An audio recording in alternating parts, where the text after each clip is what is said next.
Chapter 1129. It was not until the two men walked along the aisle and stood in front of Tang Ying and stared down at her from above that Tang Ying was convinced that such a strange thing had really happened to her. But she still could not accept it. She raised her head and pointed at her face. "Are you talking about me? Oversold? You want us to get off the plane?" Tang Ying turned to look at Qin Guang beside her. She felt an indescribable pain in her balls. Did he forget about being demoted from first class to economy class? In any case, he could fly back to China. At most, he would complain about American Airlines' rudeness and contempt for its customers in his circle of friends when he got back. But now, even economy class was gone. She could only say that she had run into trouble. She had to attend a meeting at the city hospital tomorrow morning and hand over the last of her work. In the afternoon, she had to attend a meeting with the leaders of Gokyo University School of Medicine, Dachuan's Department of Science and Technology, China's Ministry of Science and Technology, and the leaders of the Ministry of Education would all attend the meeting to discuss the specific details of investing in the establishment of a national biomedical laboratory. If she could not get on the plane this afternoon, then tomorrow's meeting would be over. This pigeon had been placed too far, and the joke had been made too big. Chen Guang was about to get up when Tang Ying pressed his shoulder down. "Don't say anything. I want to see what American Airlines is planning to do today." Tang Ying did not want Chen Guang to step in. The reason was simple. She was already furious when she was demoted. Chen Guang had comforted her and forced her to tolerate it. Now that American Airlines was here to cause trouble again, she could not tolerate it. Tang Ying felt that with Chen Guang's current fame and reputation, especially after knowing his status in the civil aviation industry, if Chen Guang showed his face, these guys who had been disgusting her would immediately bow and apologize. When that time came, one would not hit a smiling face. It would not be good to scold them. In addition, the furious Tang Ying was also curious as to what kind of interesting explanation the people from Meizhong Airlines could give to get her to descend and then kick her off the plane within a day. The two sturdy staff members looked curiously at Chen Guang, who was sitting next to them with a cap covering his face. According to the information, these two passengers did not book their seats at the same time. It seemed like they knew each other? Forget it, that's not important. A special ticket and a compensation ticket for lowering the cabin. They're not important people, so it doesn't matter whether I know them or not. Tang Ying stood up abruptly. "You have to give me an explanation. I originally bought a first-class ticket, but you guys downgraded it to economy class. I can't be bothered to bicker with you. But as far as I know, you can't even get a boarding pass with an oversold ticket. This is not oversold at all." Faced with Tang Ying's rage, the Caucasian worker's expression didn't change. "Miss from China, please calm down and cooperate with us. This was indeed overselling tickets. Please leave the plane immediately. Your emotions are out of control, and we can consider you as a threat to aviation safety. If necessary, we will take measures to force you off the plane." "Impossible. I don't accept your reason." Tang Ying rebutted him right away. "I don't even accept your reason for overselling tickets, and you want me to get off the plane? What about my meeting tomorrow? How am I going to explain myself?" Seeing this, another black staff member pretended to take out a book from the side and flipped through the information on it. "Madam Tang, on behalf of American Airlines, I am officially notifying you to depart from Flight MZ-878 immediately. We are deeply sorry for the trouble our company has caused you by overselling tickets. However, please cooperate with us. Also, the man next to you, in short, please leave the plane immediately." After that, he closed the book again, representing American Airlines to issue an official notice to Chen Guang and Tang Ying. However, there was one thing that was strange. The information in his hand did not show Chen Guang's name. He thought it was a mistake on the part of his colleague, but it didn't matter. How could they have known that Chen Guang's so-called special ticket was not a special price, but a free one? It was just that when Chen Guang took the initiative to descend, for the sake of confidentiality, the safety committee had set it as a special ticket for him. Of course, Tang Ying couldn't agree to it. "Impossible. You Meizhong Hang have gone too far. Get your manager here. Get your person in charge here. There are so many passengers on the plane, why must it be us?" The white worker took a step forward. Miss Tang, you'd better control yourself on the plane. We can compensate each of you with $400. That's not a small amount for you Chinese. At this time, someone interrupted, stop compensating. I only compensated you like this once last year. For $100? It's 8 $50 coupons, and you can only use one each time you buy a ticket. Plus, it expires after a year. What's $400? With Tang Ying's net worth, she wouldn't even bat an eye if $4,000 was placed in front of her, let alone 8 ridiculous coupons.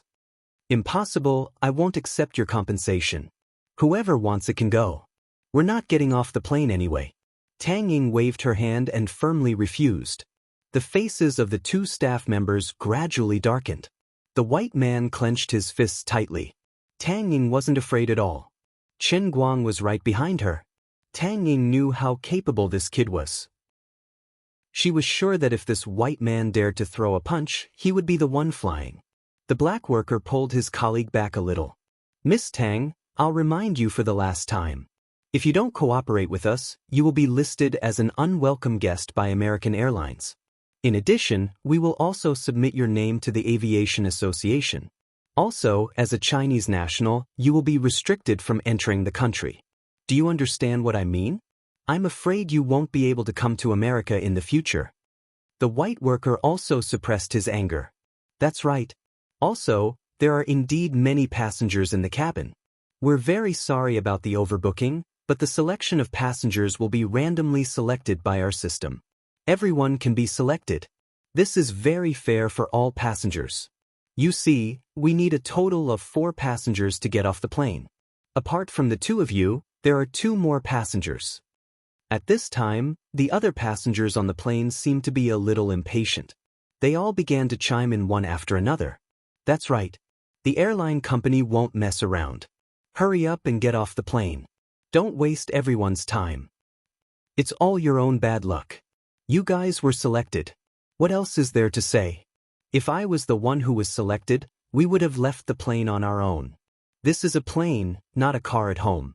It's every passenger's duty to abide by the airline's rules.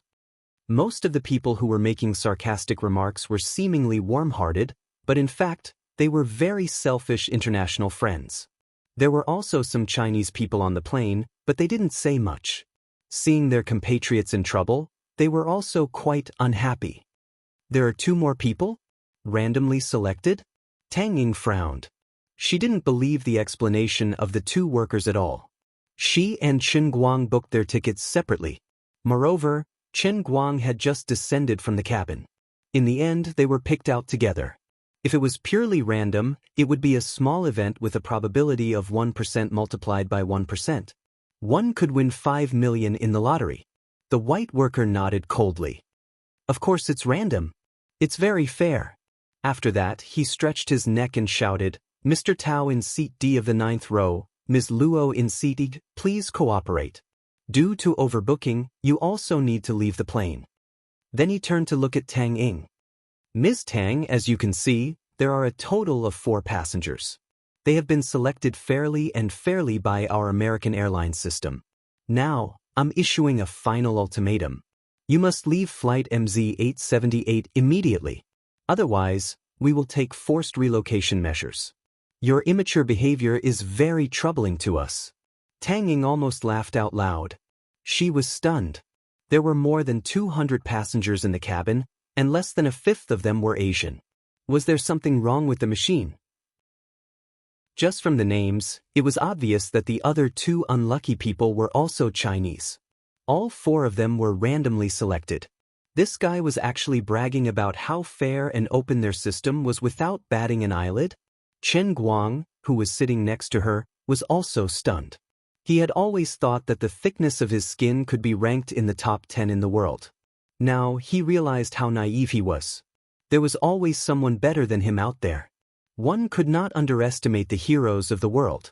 When it came to shamelessness, international friends were the strongest in this aspect. This is impossible.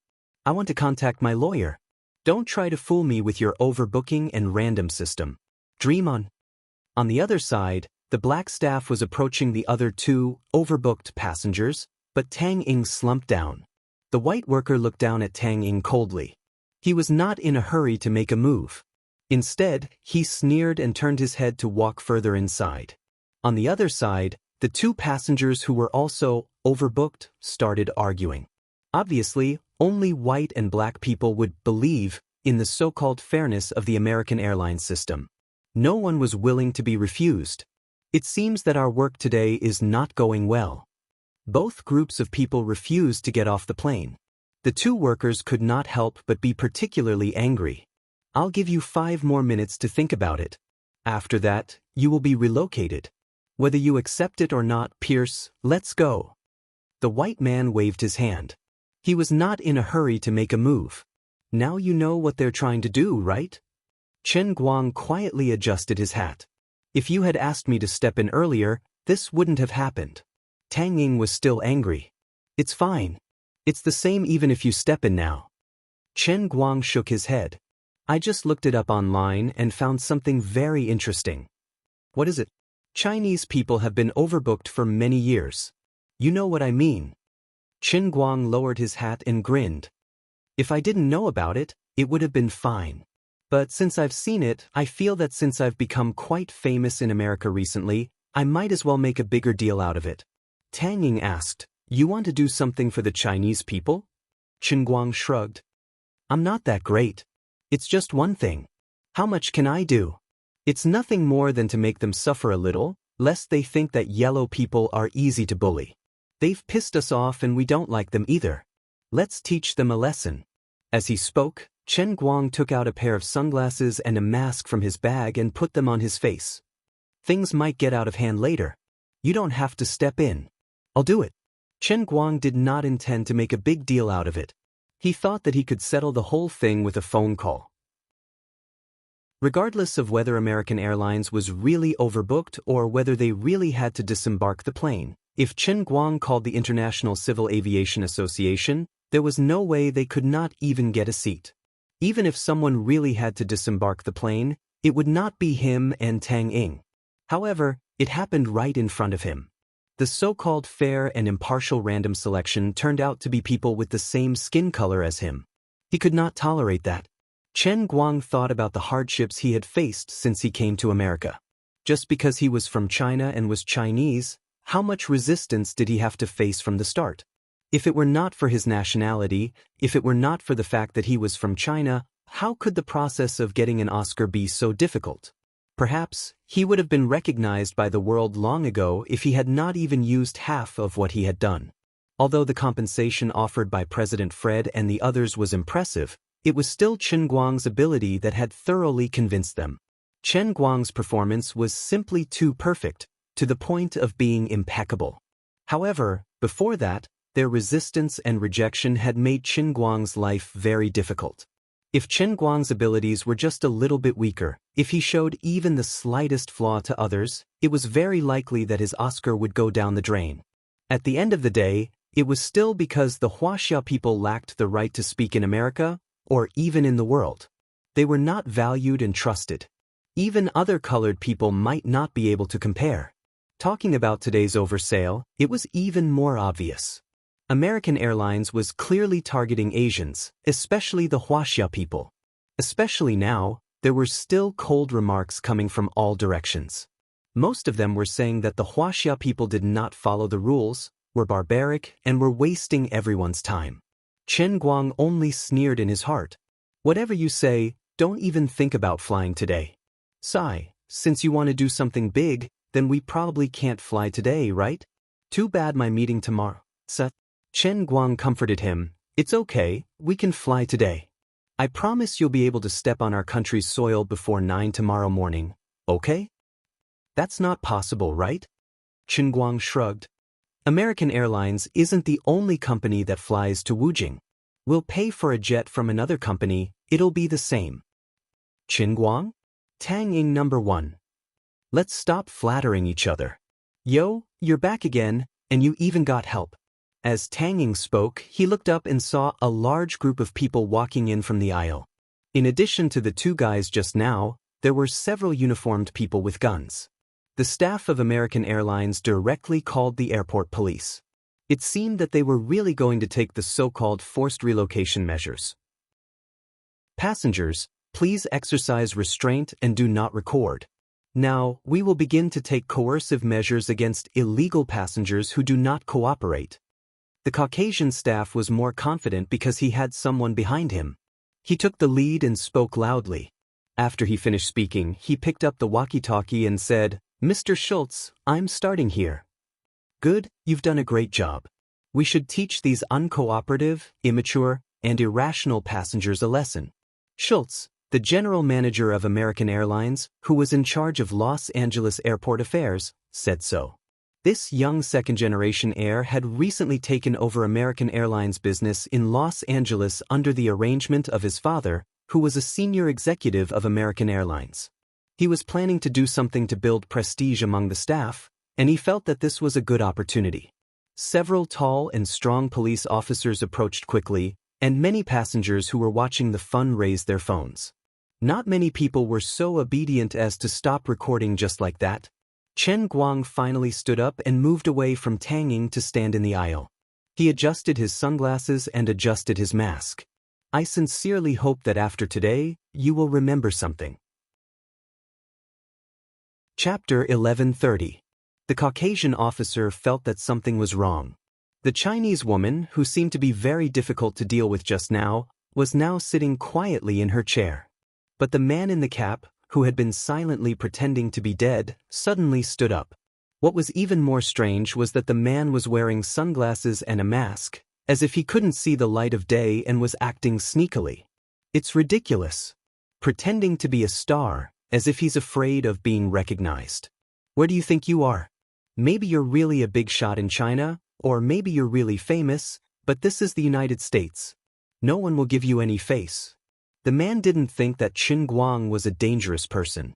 Although he still couldn't see Chen Guang's name, the passenger's information backup had been stamped by the National Security Committee. However, the airport's police officers didn't share the same thoughts. After all, Chen Guang didn't even dare to show his face to the police on the plane. In addition to the recent tense international situation, they were on full alert when they saw Chen Guang. Tang Ying didn't say anything else, but looked at Chen Guang's profile with great interest. She wanted to know how Chen Guang was going to make a big deal out of this. Chen Guang didn't have any particularly clever ideas. He just relied on the cap, sunglasses, and mask, and used the simplest and most violent way of pretending to be a pig to eat a tiger. Seeing them getting closer, Chen Guang didn't rush to make a move. He liked to be polite before resorting to force, so he had a good reason to do so. If you keep control, I'll be easy to talk to. If you pretend, I'll be better at it. The Caucasian officer was walking forward, but was suddenly pulled back by the airport police officer behind him. "What's the matter, Officer Jack?" The Caucasian officer turned around and asked, "Nelson, are you sure this Chinese man's name is unknown on the passenger's information?" Nelson nodded. "I'm sure. I just confirmed it with Mr. Schultz." Officer Jack's eyebrows gradually furrowed. "This is very strange. Now, I suspect that they may be terrorists. Mr. Schultz is the person in charge of your company in Los Angeles. Unless he's a special agent or official from the Department of Homeland Security, he won't be able to find his name before the flight, but this guy is Chinese." Nielsen's eyes lit up. He was indeed a smart police officer specially sent by Mr. Schultz to cooperate with him. If Nielsen still treated the man as an ordinary passenger, he would not be able to use some more extreme means. But if he labeled the man as a terrorist, he would suffer a lot. "That's right, Officer Jack. When we were talking to them just now, this man behaved very strangely from beginning to end. He had been lowering the brim of his hat, as if he was afraid of being recognized by us. He was very suspicious. Also, his ticket information shows that it's a special fare ticket. Agents and officials won't buy a special fare ticket. They're all in first class." Pierce, the black man beside him, decisively dealt the finishing blow. Officer Jack nodded. "All right, I know what to do. But later, don't show any obvious abnormalities. We're professionals and we'll handle it. Look at the back of his hand. The blood vessels are bulging as if they're going to explode. Although he doesn't look strong, in my experience, People with this kind of physique have amazing explosive power. It's impossible to have this kind of physique without professional training. Jack was indeed a very professional and keen police officer. Ordinary people really couldn't see the threat of Qin Guang. The few of them were whispering from afar, thinking that no one could hear them. However, they never expected that Qin Guang had pricked up his ears and could hear every single word of theirs. It seemed that not only the international friends of American Airlines were not very kind, but the Los Angeles police seemed to be even more crazy. He hadn't done anything yet, but they had already put a big hat on him. After the discussion, these people continued to come here until they stood in front of Qin Guang. With his keen senses, Qin Guang noticed that the airport's police officers must be communicating with each other through some hand signals. They seemed to be standing casually, but they were positioned at an ingenious angle, hiding the guns on their waists on the other side of their bodies. The atmosphere on the scene seemed calm, but in fact, undercurrents were surging. Qin Guang's eyes narrowed slightly. It seemed that these people weren't just simply putting a hat on him. They really thought that he was a terrorist? Was that necessary? You were using the excuse of overbooking, but in fact, you were violating the rules to kick innocent passengers off the plane. You were deliberately targeting the Chinese and discriminating against me and my countrymen, but you pretended to say that it was a fair and random draw. Now, I didn't even say a word, and you put a big hat on me. Do you really want to go against the law? Get off the plane, sir. And Ms. Tang next to you, this is really the last time I'm warning you. You can still book your tickets for tomorrow. This is just a trivial matter. You don't have to pay a huge price for it. Nelson, who was standing behind Officer Jack, tilted his head and said loudly. Letting out a cough, Qin Guang replied through his mask, "This is the first time I'm replying to you, and it will also be the last time. We won't accept your explanation of overbooking and random selection, and I'm no longer interested in taking your plane. However, this matter won't end so easily. You think it's a trivial matter? You're telling me that it's a trivial matter to randomly select 4 Chinese people to kick off passengers who have already boarded the plane? Then what else is a trivial matter for the aviation industry? What? Are you threatening us? Can you say it again?" Officer Jack quietly put his hand behind his back and put his finger on his gun. He thought silently, is it a serious matter for the aviation industry? Apart from the air crash, it's probably a hijacking. Officer Jack's first impression of Qin Guang was the strongest. Now he inevitably extended the serious matter, in Qin Guang's words, to the hijacking of the plane. He was also shocked. He had never seen such an unscrupulous and crazy extremist. Not only was he not afraid in front of the police, but he even took the initiative to threaten them. Officer Jack felt that this person must be an extremist whose faith was beyond a certain level. He was the backbone of the organization and extremely dangerous. As for Qin Guang, the situation in front of him reminded him of a joke he often encountered when he was in countless fights since he was a child. Whenever someone said to someone, "If you have the guts, say it again," the other person would definitely say it again. The other person would definitely say something, and what was originally a trifling matter would immediately develop into a fistfight. The one who lost in a one-on-one fight would definitely call for help, and the other side wouldn't just admit defeat. That was how countless big and small group fights in the county came about. It was very likely that the earliest reason was that 2 kids accidentally bumped into each other while buying ice cream at the canteen. Eventually, it developed into a fight between 2 big gangs in the county. Qin Guang named it, "Say it again." Once this law was triggered, he couldn't back down. Therefore, his eyes behind the sunglasses narrowed even more. "Do you think I'm threatening you? Today's incident was caused by Mei Zhonghong's evil act of flouting the rules. Are you guys stupid? Or do you think everyone is as stupid as you? Do you think we don't know? The so-called overbooking, isn't it when your airline employees want to board the plane? Do you really think we don't know anything? When I was flying the plane, you guys didn't even know where you were. I didn't expose you just because we don't want to talk nonsense with you. Also, not everyone's time is as cheap as yours. Do you know how much loss we'll suffer if we delay our return by 1 day? If we really suffer heavy losses because of your unreasonable actions today, Mei Zhonghong can't escape the responsibility. Officer Jack, don't talk nonsense with him. Do it. There's less than 2 minutes before the departure time. The black man, Pierce, shouted from behind.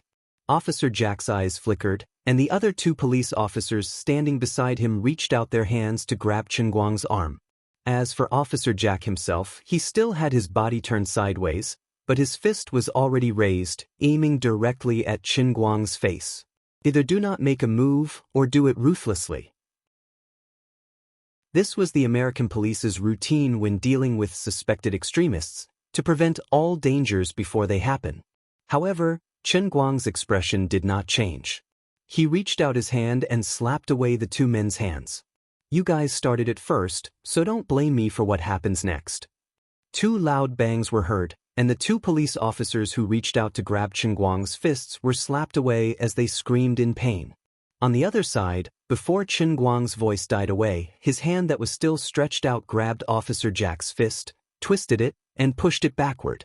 Officer Jack fell on his back and crashed into the white man, Nelson, behind him. I'm the one you bumped into today, so you can't take advantage of me. If it were someone else, wouldn't they be in big trouble? Chen Guang was still standing in the middle of the aisle, his expression unchanged. Officer Jack had just stood up and finally pulled out his gun, pointing it at Chen Guang. Put your hands up, you terrorist, or I'll shoot. Looking at the black muzzle in front of him, Chen Guang did not feel threatened at all. He was just annoyed.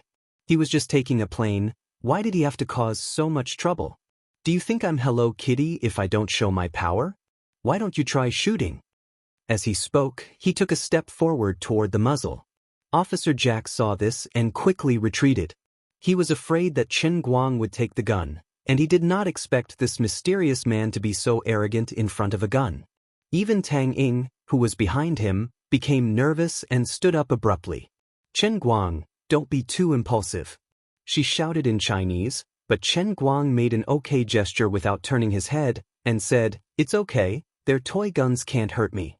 Chen Guang did not believe that the other party would really shoot. Although he had heard that the American police were very overbearing, there should be a limit to how overbearing they could be, right? Chapter 1131. Nelson, who was at the back of the crowd, was shocked when he saw that Officer Jack's gun was useless. At the same time, he picked up the walkie-talkie and shouted, Mr. Schultz, this Chinese is very powerful. He has undergone special training and is dangerous. The situation in the plane is getting out of control. Schultz, who was watching TV in the airport office with his legs crossed, suddenly sat up straight. He was a little unhappy.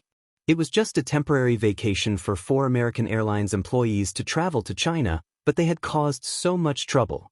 Schultz blamed Nelson in his heart for not doing his job well. On the other hand, he was secretly happy. The more extreme the other party was, the more forceful measures he could take. If he could let his crew discover a real terrorist, his position in American Airlines would immediately be greatly consolidated. As for whether that person was really an extremist, was it important? Wasn't it always the airline that had the final say on these things? If I say you are, you are. Nelson, tell Officer Jack not to worry about anything. If anything happens, we, American Airlines, will take full responsibility. I, Schultz, will take full responsibility. Nelson, who was white, followed behind Officer Jack and conveyed Schultz's message. Officer Jack nodded calmly, still pointing his gun at Chen Guang. The other officers did the same and took out their weapons. As for the other passengers on the plane, they covered their heads and hid behind their seats when they saw that the situation was not good. Guns were legal in many states in the United States. Many people had one at home, so they were not too surprised by this. Some of the bolder ones hid behind their seats, but they still stuck their phones out from the back and pointed it at Chen Guang's direction. Mr. Tao and his wife, Ms. Luo, reacted the same as the others. It was supposed to be an ordinary oversold, but the moment the airport police pulled out their guns, things changed. I'm warning you for the last time. Chinese man, put your hands up, or I'll shoot. Or you. Why can't I see your name in the passenger file? After getting Schultz's guarantee from Nelson, Officer Jack was relieved. No matter how big the situation was, Schultz, whose father was a senior executive of American Airlines, should be able to control the situation. Schultz's subtext was also very clear. If necessary, they could even kill this Chinese man on the spot. Jack spoke loudly as he unlocked the safety without batting an eyelid. How could Chen Guang raise his hands? Things had escalated to this point, and he was already being pointed at with a gun. It was time to take off his cap, sunglasses, and mask to let these ignorant and arrogant people know who he was. To be honest, pretending to be weak was not that great.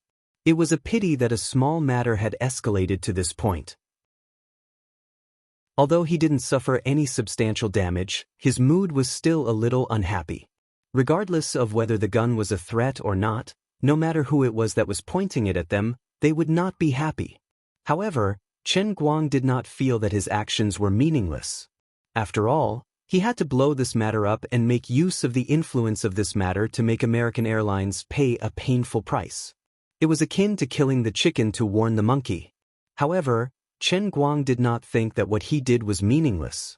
He had to make a big deal out of this, and use the influence of this incident to make American Airlines pay a heavy price.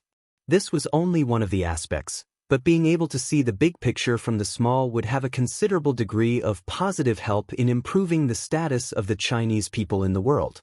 Now that he had the ability and status in the Jianghu, he should spare no effort to do more for his countrymen. Although his ultimate principle was to treat people of all skin colors fairly, the Chinese were the ones suffering in Europe and America. It was never wrong to help one's own people first. If the Chinese, who had a higher social status, more power, and more ability, did not fight for the rights of the people in their own country, how could a nation be more respected in the world? Just like in the past, the people in America could not afford to offend were black people. However, black rappers could even release songs to teach others how to rob the easiest Chinese. Chen Guang felt that although the strategy he adopted today might be too extreme, it was also the best strategy that could achieve the best results. He did not regret it. I'm really curious to see the expressions of the three guys, Nelson, Pierce, and Jack, when they see my true face. Whether it was his reputation in the civil aviation industry, or his recent fame in America through Women and Romeo and Juliet, Chen Guang did not believe that the people on the plane would not recognize him. All right, looks like there's no other way. Chen Guang shrugged, then reached for his sunglasses. Officer Jack was shocked. What are you doing? Stop.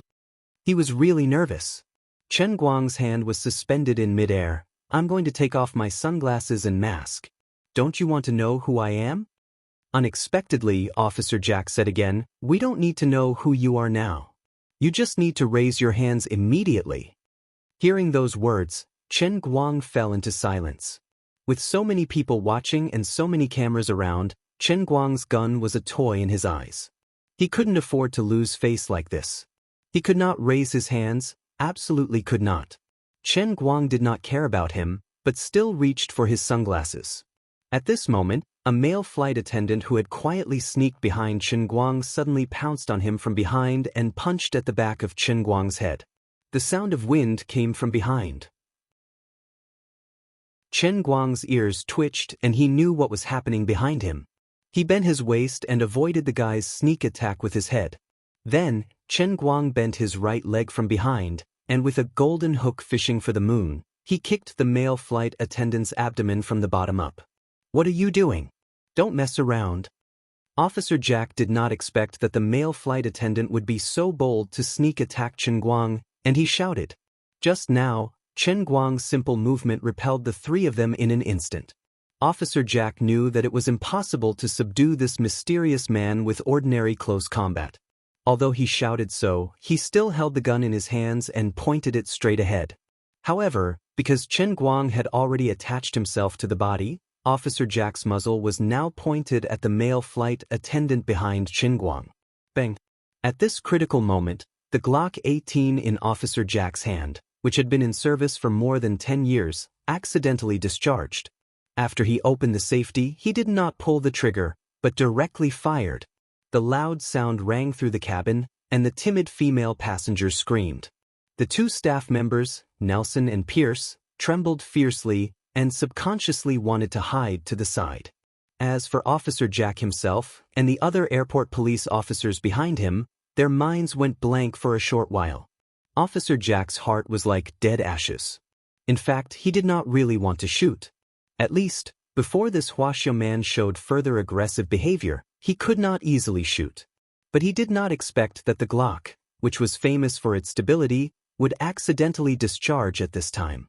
What was more unfortunate was that he did not aim at this Wuxia man, who was suspected to be an extremist, but at the chest of another male flight attendant who rashly attacked. He raised his head in despair and looked straight ahead. He thought he would see a scene of blood splattering. With the power of the Glock, a thumb-sized bloody hole should appear in the chest of the flight attendant at such a close range. But this scene did not happen. He only saw 2 fingers. Between these 2 fingers was the bullet that had just been accidentally discharged from the Glock. Smoke was still rising from the bullet. The fingers were clamped so tightly that the eggshell of the bullet was completely deformed, becoming the shape of an hourglass. The male flight attendant was completely scared, and he also stared at the scene in front of him. His eyes were also focused on the 2 fingers clamping the bullet. The few of them looked down again. The owner of the 2 fingers was bent over in a very twisted posture. His right hand was raised from behind his back, and the bullet was caught between the index and middle fingers of his right hand. Chen Guang stood up straight, raised his right hand in front of him, and then took off his sunglasses with his left hand. At the same time, he tore off his mask, exposed his face, and blew the smoke on it. He grinned and then sighed. "Damn, I'm convinced. You really dared to shoot. I'm convinced." Chapter 1132. Jack, Nelson, and Pierce stared at Chen Guang's face blankly. The air in the cabin was stagnant for a moment, but after the loud gunshot, it became so quiet that one could hear a pin drop. Their pupils contracted, and their mouths opened wider and wider. Although Chen Guang was not known by everyone in the United States, almost everyone in the civil aviation industry and Los Angeles knew him.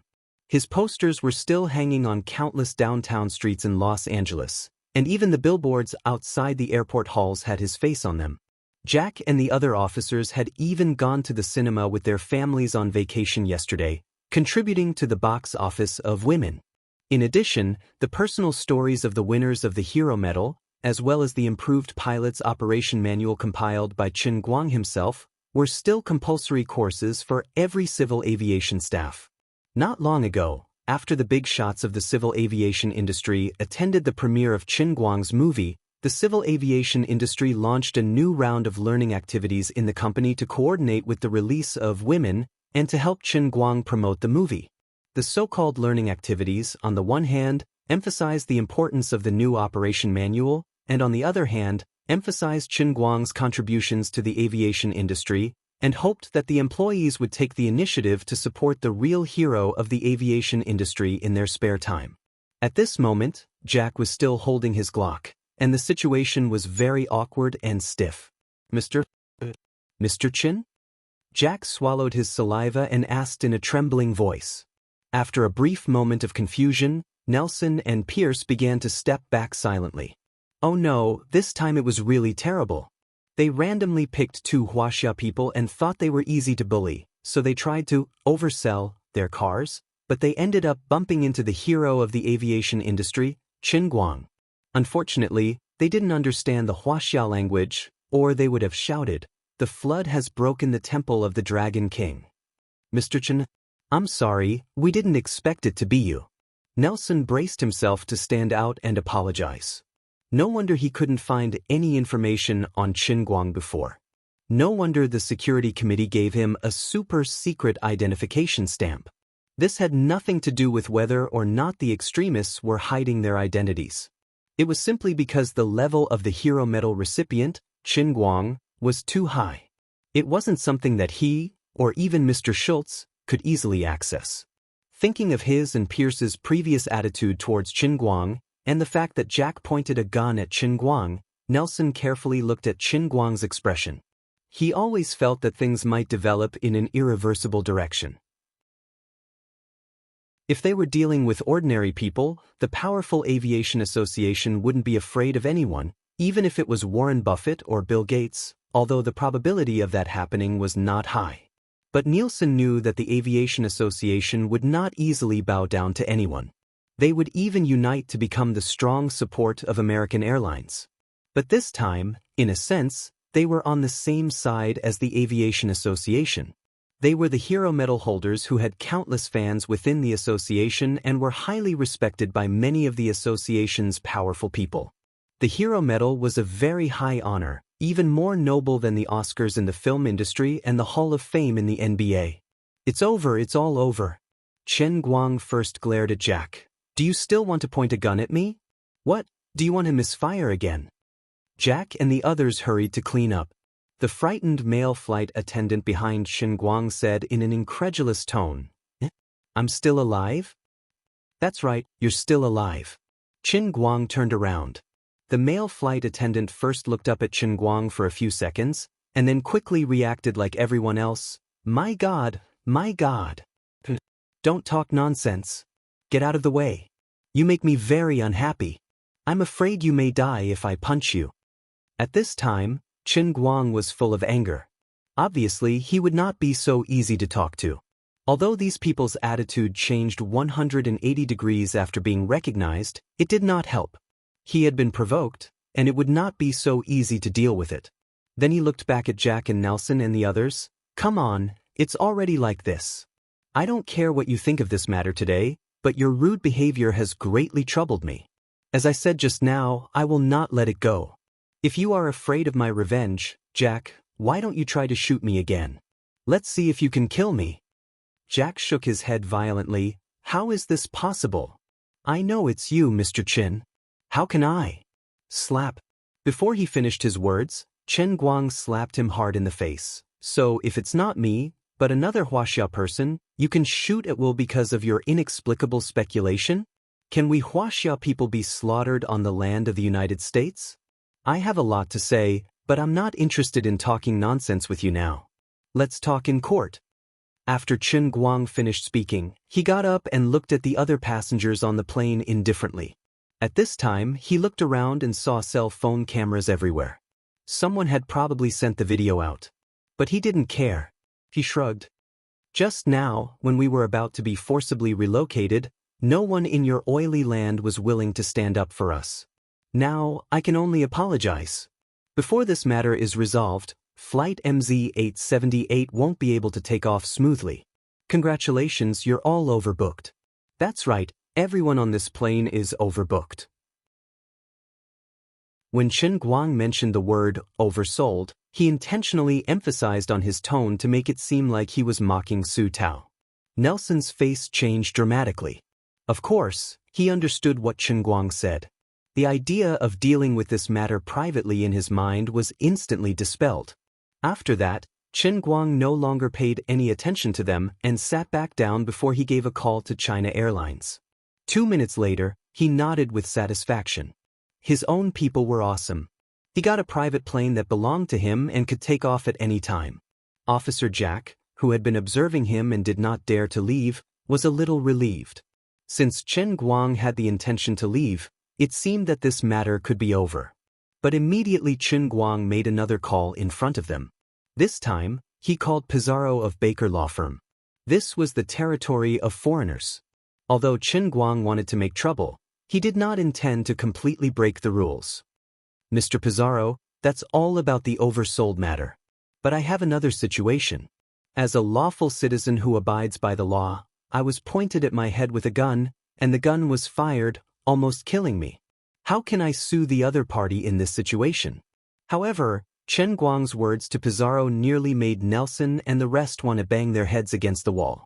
As for the person in charge, Schultz, who had just received the report, he was not much better at this time. As soon as all the ordinary passengers left, Schultz stumbled over. On the other side, the videos taken by many people had been posted on the internet with various titles from different angles.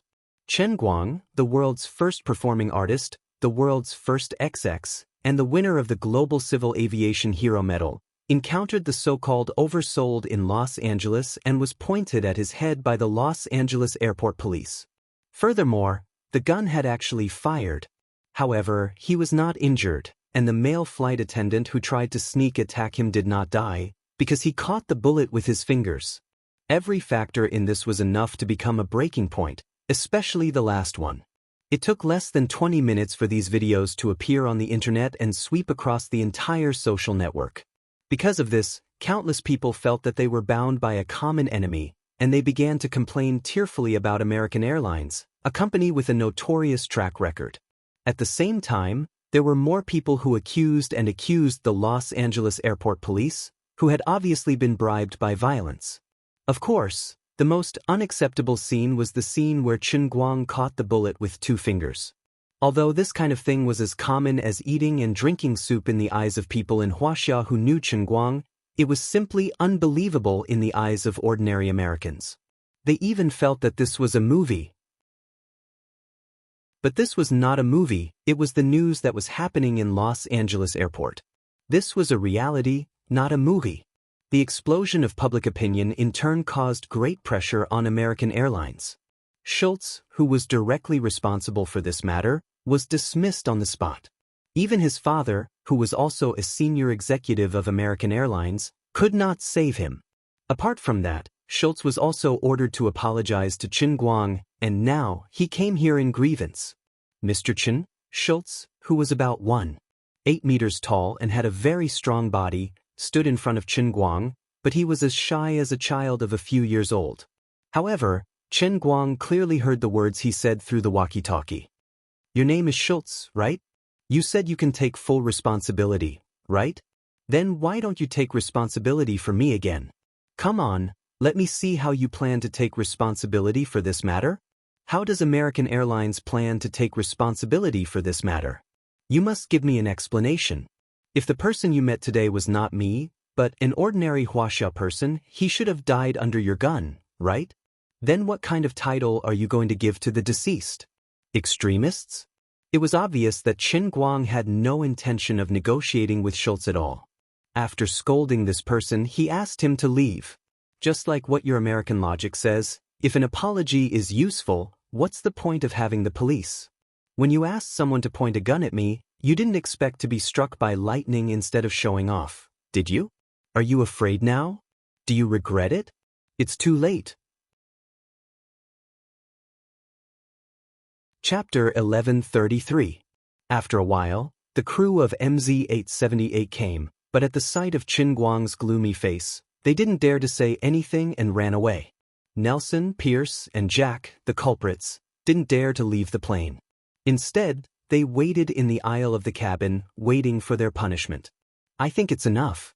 Now that the scandal has been exposed, they must have learned their lesson. How about we change planes and go back to China? Said Tang Ying, browsing the news on her mobile phone. She didn't sympathize with these people, but felt that it was enough. The earlier they left, the earlier they could go back to China. After all, there was such an important meeting tomorrow. Chen Guang was also playing with his mobile phone. From time to time, he looked up at Nelson and the others in the distance. Then he shook his head and said, "Don't worry. It's still early. Do you think we're done? Believe me, the airline is more shameless than we think."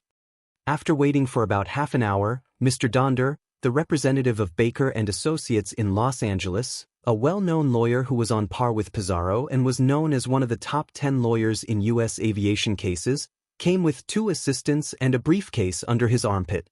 As the largest law firm in the United States, it had the most professional lawyers in all aspects. The nearly $2 million that Chen Guang had paid to Baker and Associates had been transferred by Pizarro into the annual legal consulting fee for Baker and Associates. On the surface, it seemed that Pizarro had done Chen Guang a favor. Obviously, he had only paid for the lawsuit against Prince, but he had become an employee of Baker and Associates. But that was not necessarily the case.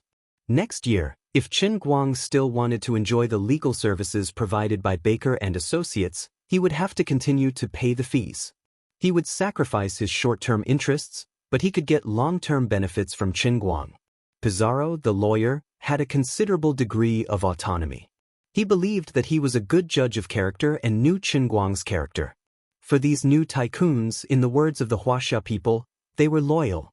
If the partner was loyal to him and satisfied him, then he would not easily change the partner out of vulgar considerations of benefits. Now that the Tianguang group represented by Qin Guang was growing stronger by the day, coupled with his recent involvement in the field of photocatalysis, Qin Guang himself was a rising star that couldn't be ignored in the world. If they could reach a long-term partnership with him on a global scale, the business benefits it represented would be unimaginably huge. Donder raised his proud head and walked to Qin Guang under the desperate eyes of Nelson and the others. He then took out a tablet from his bag and opened a document in front of Qin Guang, saying, "Mr. Qin, this is the lawyer's letter that we've just prepared. Please have a look."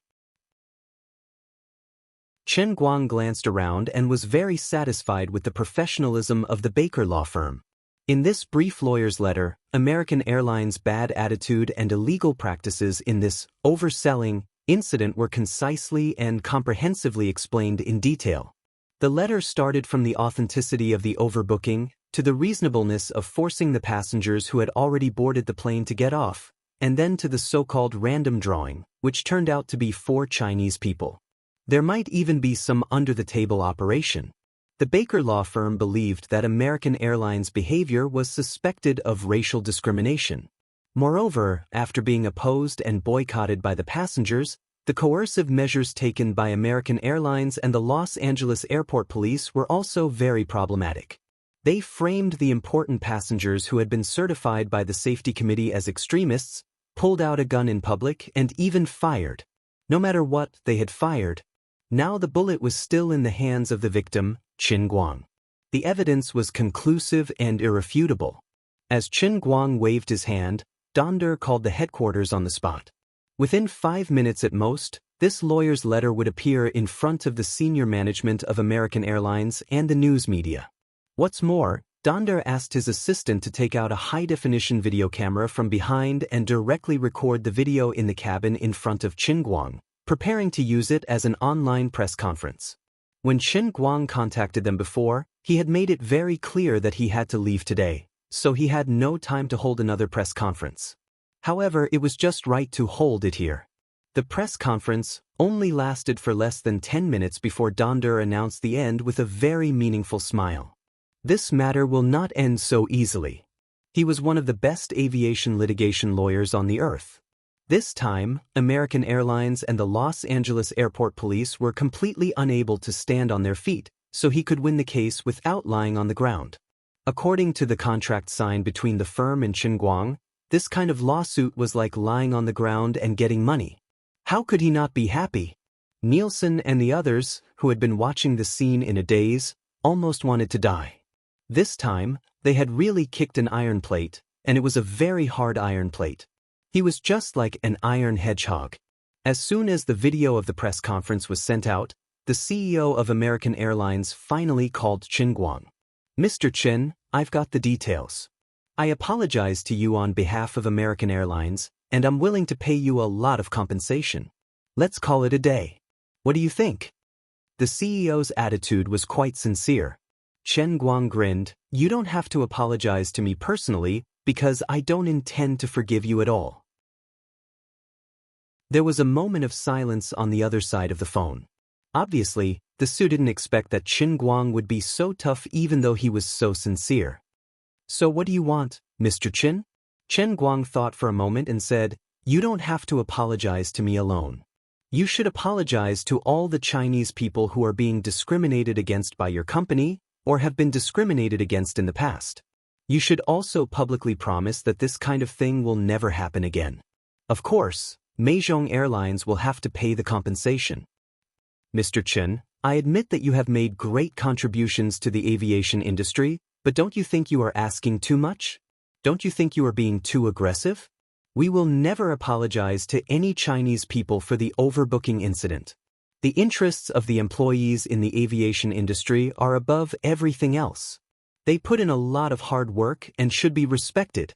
So you can take other people's seats at will? I don't care whether the employees or the customers are more important in your company's creed. What I care about most is that the so-called random selection results are all Chinese people. Besides, don't fool me with the ridiculous excuse of overbooking. I'm tired of hearing similar excuses today. You can only fool fools. You are discriminating against Chinese people, and this is the real reason why I don't accept your apology." Because you are completely wrong. Even now, you still don't realize where the real problem lies. Goodbye. After that, Qin Guang didn't give the CEO a chance to talk nonsense and immediately hung up the phone. Donder, the lawyer, gave Qin Guang a thumbs up. Well done, Mr. Qin. Your answer is great. It gives us the upper hand in the next lawsuit. Qin Guang shrugged. I didn't think about my answer carefully. It was just my most sincere thought. On the other side, in the office of American Airlines, the CEO was furious. On one hand, he accused the Schultz father and son of making trouble out of nothing and provoking people who shouldn't be provoked. On the other hand, he was angry because of Qin Guang's tough attitude. At the same time, many leading companies in the Aviation Industry Association called. Obviously, the video of the online press conference had been published on the internet. Everyone could see that Qin Guang planned to make a big deal out of this matter. Other companies couldn't help but sympathize with American Airlines, but they also felt that they deserved it. In the American aviation industry, employees of all companies had high status, but American Airlines was the most arrogant and unscrupulous.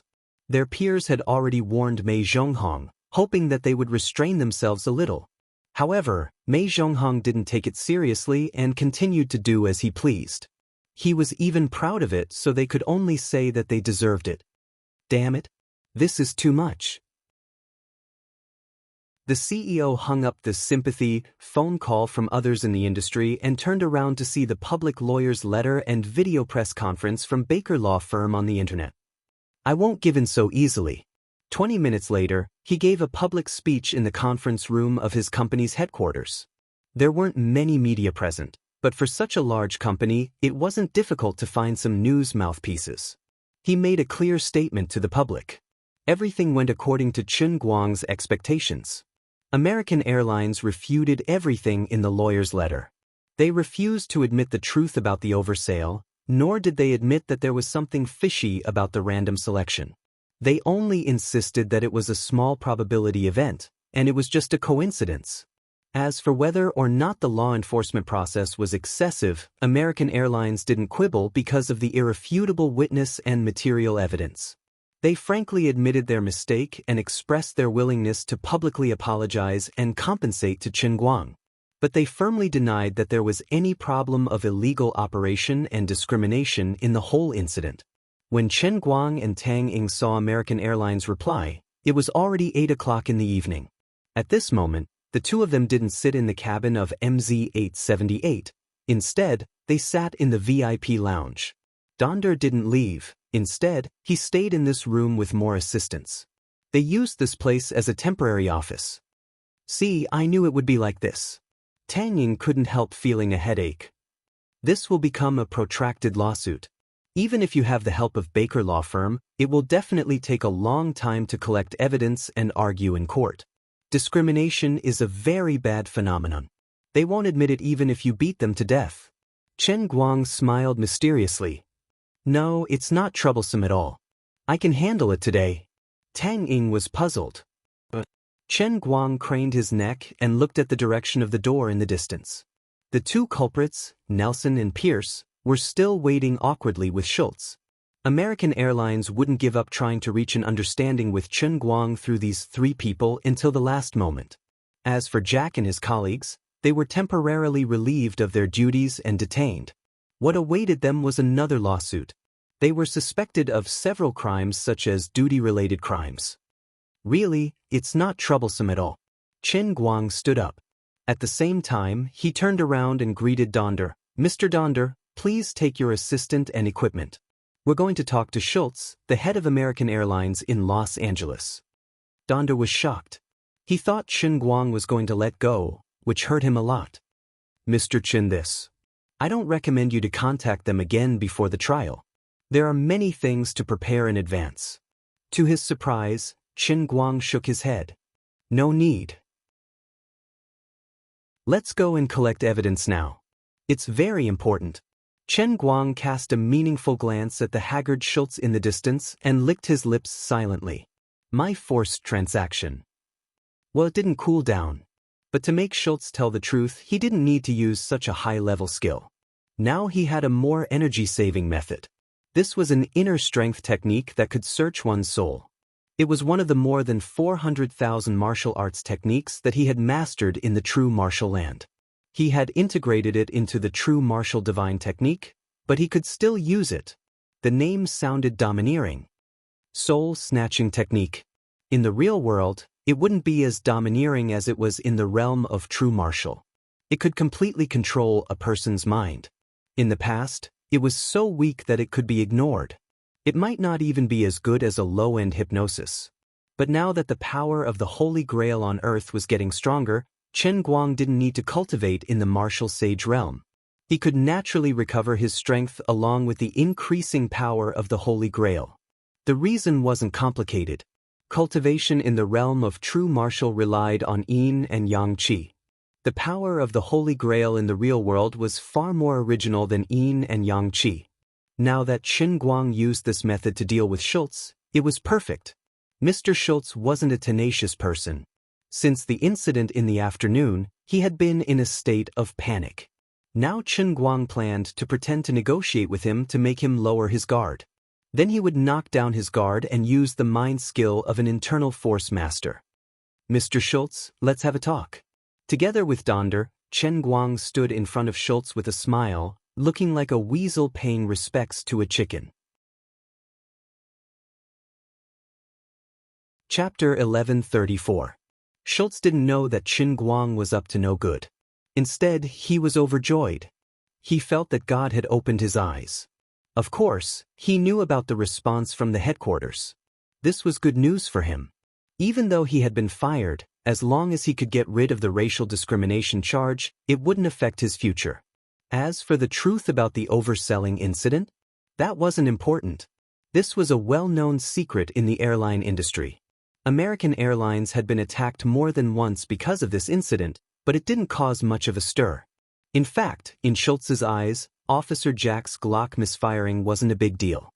Even though everyone knew that Jack must have had my support if he dared to pull out his gun, I didn't tell him to shoot over the phone. I can also check the phone records. Also, his Glock did misfire, he didn't intentionally shoot. In the United States, it was common for police officers to point their guns at suspects, or even passers-by. However, this time, they happened to run into a celebrity, which made the situation more complicated. As long as they didn't admit to racial discrimination, everything could be controlled. Even though American Airlines couldn't run away with compensation, the airline company wasn't short on money, and neither was his father. Even though Chen Guang was asking for a lot of money, he could still afford it. He had Baker Law Firm, and American Airlines also had a large law firm that they had long-term cooperation with. As long as they didn't care about racial discrimination, the impact on the company was still acceptable. Of course, no matter how good the situation was, they could negotiate with Chen Guang in private to withdraw the lawyer's letter and withdraw the lawsuit. Then, with American Airlines' control over public opinion, it wouldn't take long for the impact of this incident to fade away, just like how they dealt with many negative news stories in the past. American Airlines was the most professional in the world when it came to public relations. Don't think that this matter will end just like that. I'll let you be proud for a while. Schultz looked at Chen Guang's smiling face and thought to himself. His mind was constantly thinking, it's all because you're a celebrity, but you used the privilege given to you by the Global Airlines Association to hide your identity and face, which led to this misunderstanding. How dare you try to force the entire airline to apologize to the Chinese? In your dreams.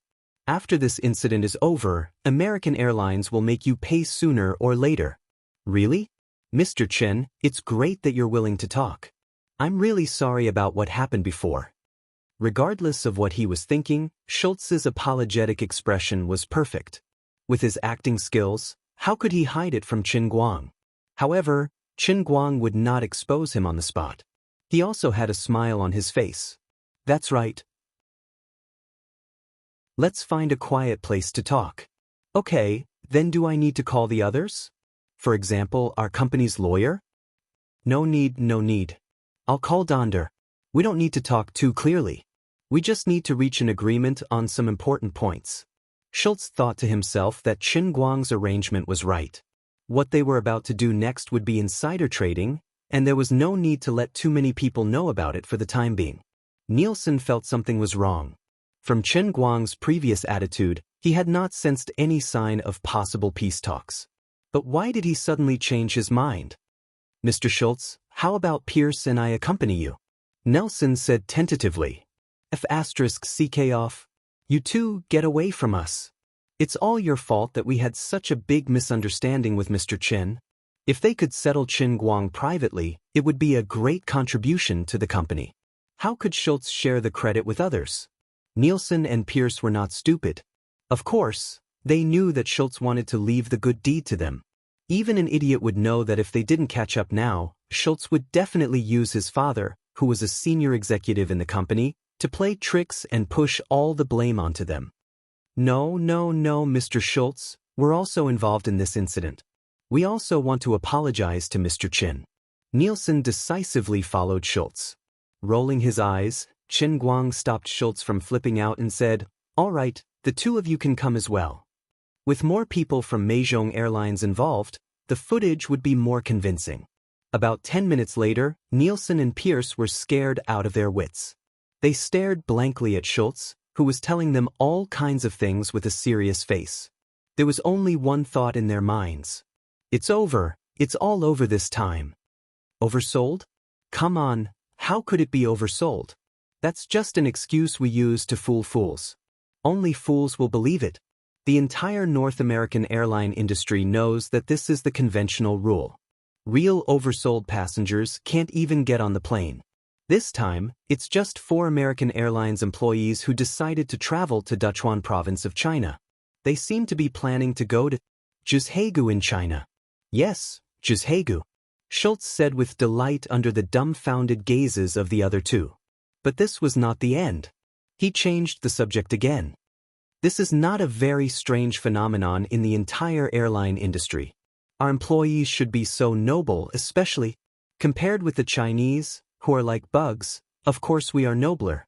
Also, it's not a ridiculous random draw at all. What if we get a white man? What if we get a big shot? We usually call the name directly. If there's a Chinese, we pick a Chinese. If there's no Chinese, we pick another Asian. If there's no Chinese, we can only pick a black person who bought the special ticket. If you don't save the ridiculous ticket money and pay more money, of course, you can enjoy high-end service. All those paupers who bought the special price tickets should all get the hell out of our plane. Poor people don't deserve to enjoy the service of American Airlines. They are social parasites who devour our profits." Nielsen and Pierce thought that the head of the Los Angeles company might be crazy, especially Pierce, who wanted to tear this guy apart. They really wanted to jump up and stop his madness. If it weren't for Chen Guang sitting opposite them, staring at them maliciously, they would have done so. His fingers could pinch a bullet with his bare hands, and now the shriveled and deformed bullet was held in his fingers like a toy. No one wanted to experience the feeling of being poked by these two fingers.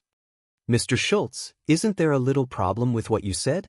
The brave black man Pierce interrupted him a little. He couldn't stand it anymore. But it was useless. If they didn't tie Schultz up, no one could stop him from using his eloquence. "Is there any problem with what I said?" "No problem. I swear on my honor, on everything I've seen and heard in the years I've worked for American Airlines, and on my father's name, I swear that every word I've said is true. If there's any falsehood in my words, God will not forgive me." Pierce regretted it. How stupid was I to try to dissuade him? Now, not only did I dissuade him, but I also made him even more excited. This guy must have been possessed by Satan. "Forget it, I'll just kill him." Chen Guang silently turned his face and looked at him as if he was looking at a dead fish.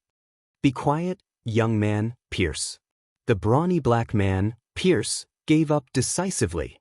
"Oh, by the way, I almost forgot to mention that Officer Jack receives a bribe of $100,000 from me every year. He's one of my people. When necessary, he will provide enough power for American Airlines. When I authorized him, it actually meant that I allowed him to shoot and kill the Wuxia people. It's not strange. I've done this before.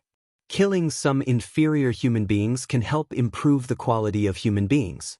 Nielsen and Pierce, the two junior staff members, were really crazy this time. On the other side, Chen Guang's soul stealing finally lost its effect. Schultz's spiritual power was greatly impacted, and his eyes began to lose focus. Chen Guang knew that he was going to fall, so he hurriedly made a gesture to Donder and his assistant. The quick-witted assistant understood and turned off the recording device. In an extremely curious mood, Donder finally completed this incredible evidence collection process.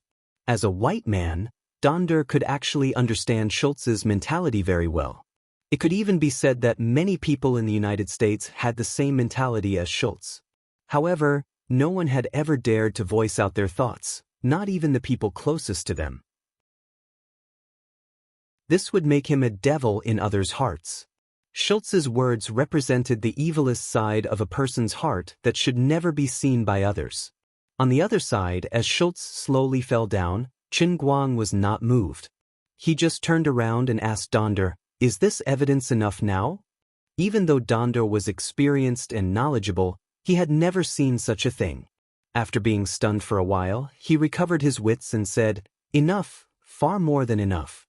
If we investigate the other thing he said he had done before, besides making Mei Zhonghong pay a heavy price, he might also be put in jail." Chen Guang nodded. "Good. That's it. Let's go. Donder, please give me a copy of the video you just recorded. I'm going back to China now. I'll leave the rest to you, and I hope you can give me a satisfactory result." In front of Nelson and Donder, Donder glanced at Schultz sympathetically and then asked tentatively, "Mr. Chen, what if American Airlines pays a huge amount of compensation and wants to settle privately? I think their compensation will reach an astronomical figure." Until now, Donder still believed that Chen Guang would accept the peace negotiation with American Airlines. Now that he had obtained Schultz's heavy evidence, Chen Guang might just want to extract more benefits. When he had just taken over this case, considering Chen Guang's identity and the situation of the whole case, Donder had planned to settle privately with a compensation of nearly $100 million, which was twice the amount that the court might award. But now, after obtaining this video, he could directly propose a huge compensation of $150 million in the court and had a high probability of winning. Even if it couldn't reach this astronomical figure, it would definitely not be less than $100 million. Especially in Los Angeles, where there were Kobe Bryant, Kareem Abdul-Jabbar, and O'Neal, there were many black judges. The Chinese gangs in Los Angeles also had great influence. Schultz's words had almost made him half a step into hell. Then, the amount of the private settlement, which would hurt the Schultz family and American Airlines to the bone, would be as high as $300 million. In this world, no one could refuse this figure. Chen Guang first glanced at Nelson and Pierce, but didn't rush to answer. Donder thought that Chen Guang didn't want to talk in front of the people of American Airlines, so when they walked into the conference room, he said in a low voice, "Mr. Chen, if it's a private settlement, I'm almost absolutely confident that the amount can be negotiated to more than $250 million. I know the wealth of the Schultz family and the economic power of American Airlines."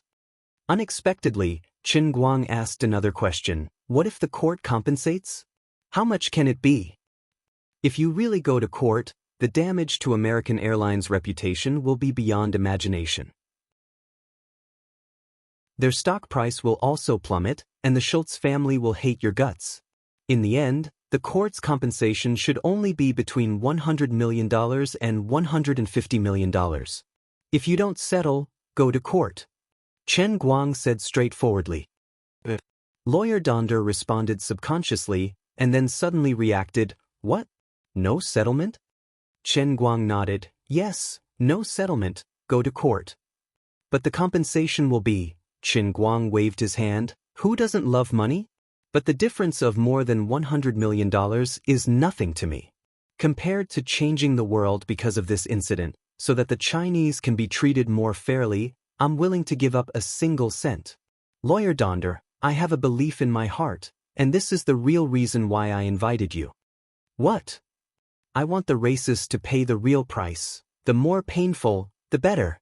I want people of all colors to be treated fairly. I want all the unfairness in the world to be fair. I want the rich to be merciful. I want the poor to be able to live with dignity. This is the fundamental reason why I want to make it big this time." Donder was silent. As a lawyer, he had dealt with the law too many times, and had also done a lot of things to confuse black and white. He worked for whoever paid him and hired him. But this didn't prevent him from appreciating Qin Guang's idea. What a great person. No wonder this newly minted tycoon could achieve such unprecedented success in countless fields. Who would have thought that this young and famous Wuxia person would have such a great mindset? Mr. Qin, I understand. Don't worry, I'll make American Airlines pay a painful price. That's good. Thank you and Baker Law Firm for your help. This is what we should do. Then goodbye. I'll come back when we go to court. Chen Guang waved to Donder, then turned around and went to the VIP lounge. Donder didn't notice that the moment he turned around, Chen Guang staggered. Chapter 1135. Chen Guang rubbed his temples calmly. He used soul snatching on Schultz for too long just now. In order to achieve a better effect, he used too much strength. In this world, anything that involved the human heart was not simple. The cultivation method at the level of the mind was indeed extraordinary. The soul-snatching spell consumed a lot of the caster's body. No wonder Lioli was always reluctant when Chen Guang wanted to enjoy the help of Lioli's god-level hypnosis. Letting her use this move once was equivalent to taking her life. In the past, Chen Guang always felt that Lioli was bragging when she said that using this trick consumed a lot of divine power. After all, there were hypnosis masters on Earth. At least he often saw them on the internet. Moreover, Lioli had a precedent of being lazy and tricking people. It was just that later, Chen Guang mastered the forced PY transaction himself, so he didn't need Lioli's god-level hypnosis so much. He gradually didn't count on it anymore. Finally, now that he tried the soul snatching with a similar effect, he knew that it was really costly to tempt people. The forced PY transaction of the heavenly Holy Grail was always successful, but it was the power of the Holy Grail after all. God knew how much energy the Holy Grail consumed every time it created a world in a cup, which was equivalent to recreating a world. The same thing would be completely different if it was done by manpower or Lioli, who had limited abilities. Human science had been developing until now, and more diseases had been conquered, but there was no way to deal with psychological diseases. The theory of brainwaves, telepathy, and the soul was still metaphysical, and it still couldn't be explained by scientific methods. There were still countless controversies and conjectures about the theory of the development of the human brain. There were rumors that the average development of the human brain was only about 10%. If it could reach 20% or 34%, 80%, 90%, or even 100%, it was beyond imagination to what extent the human brain, spirit, and even the level of thinking could reach. Countless people speculated in their hearts that if the human brain could run at full capacity like the CPU of a computer, what kind of incredible ability would it have? There was only one reason for such speculation. The brain and the thinking level were too profound and complex. Some scientists believed that the so-called 90% of the human brain might not be completely asleep, but it was still continuously releasing bioelectricity. It was just that the degree and activity of the bioelectricity was not as high as the other 10%. From a biological point of view, the 10% theory might not be completely accurate. However, from the perspective of mental power, and from the extent of development of mental power by inner force martial artists such as Chen Guang, the potential of human mental power and mental power was indeed limitless. But there was also a new problem. Just like when we use a computer, a small CPU and graphics chip takes up more than 90% of the computer's power consumption, and so on. The high-speed operation of the brain also puts a huge burden on the human body. When the human brain was operating at high speed, it consumed the energy in the human body, namely adenosine triphosphate, which was obtained from the decomposition of glucose, at an extremely fast rate. The brain only took up 2% of a human's body weight, but it consumed 20% of oxygen and 75% of the blood sugar stored in the liver. The most obvious example was that when an ordinary person emptied their brain or slept for an entire afternoon, they would not feel particularly hungry even if it was between lunch and dinner. However, if this ordinary person was a senior high school student, after eating lunch and entering the college entrance examination room, He would feel hungry the moment he walked out of the examination room after a short 2 hours of intense thinking. There were many similar phenomena, which often occurred in all aspects of ordinary people's work and studies. The reason was that the brain consumed too much energy. Therefore, if all parts of the brain, or even more parts, were to operate at full speed, the energy consumption should increase linearly. It was very likely that the lunch that a person had just eaten would be wasted in a few minutes. In addition, the process of high-speed energy transmission would also bring great pressure to the human body's blood and other functions. It was like asking an ordinary car that cost more than 100,000 yuan to run for a long time to 200 kilometers per hour. Even if the fuel could keep up, the load limit of the machine would be exceeded, and the car would overturn. It was also like using an old computer with the copy software on for a long time. After a long time, it would either blue screen, burn the north-south bridge, or directly burn the CPU. There would always be something burning. Chen Guang used to be an ordinary person, but now he was no longer ordinary. He was the world's strongest internal force martial artist, and he had the peerless divine ability to actively develop mental power. This so-called mental power development, in essence, was actually his own brain operating at a level that exceeded the limits of ordinary people, creating psychological pressure on the other party from the mental level, and thus changing the other party's thinking. Although Chen Guang couldn't find a scientific theory to give him a reasonable explanation for the so-called spiritual plane, and Liuli had never talked about it with him either. However, Chen Guang often wondered if this was the brain waves released after his brain operated at high speed, which could affect other people's brains. Or could it be the so-called invasion of the biological magnetic field? Now that his body was strong enough, when he used the soul-snatching art, he not only consumed the food in his stomach, but also the internal force in his dantian, and the mental power accumulated in his brain from practicing the true martial divine art. This method of accumulating spiritual energy was extremely bizarre, and even Chen Guang couldn't give an explanation for it. Even if he had learned 400,000 martial arts, he still couldn't explain it.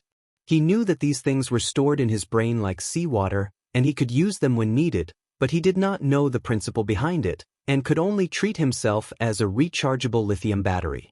First, he used the true martial divine art to store energy, and then released it like a battery discharging. As for the changes that happened to his body, he did not know why. This was something that had always bothered Chen Guang. This was the real reason why he was willing to let Tang Ying study his genes.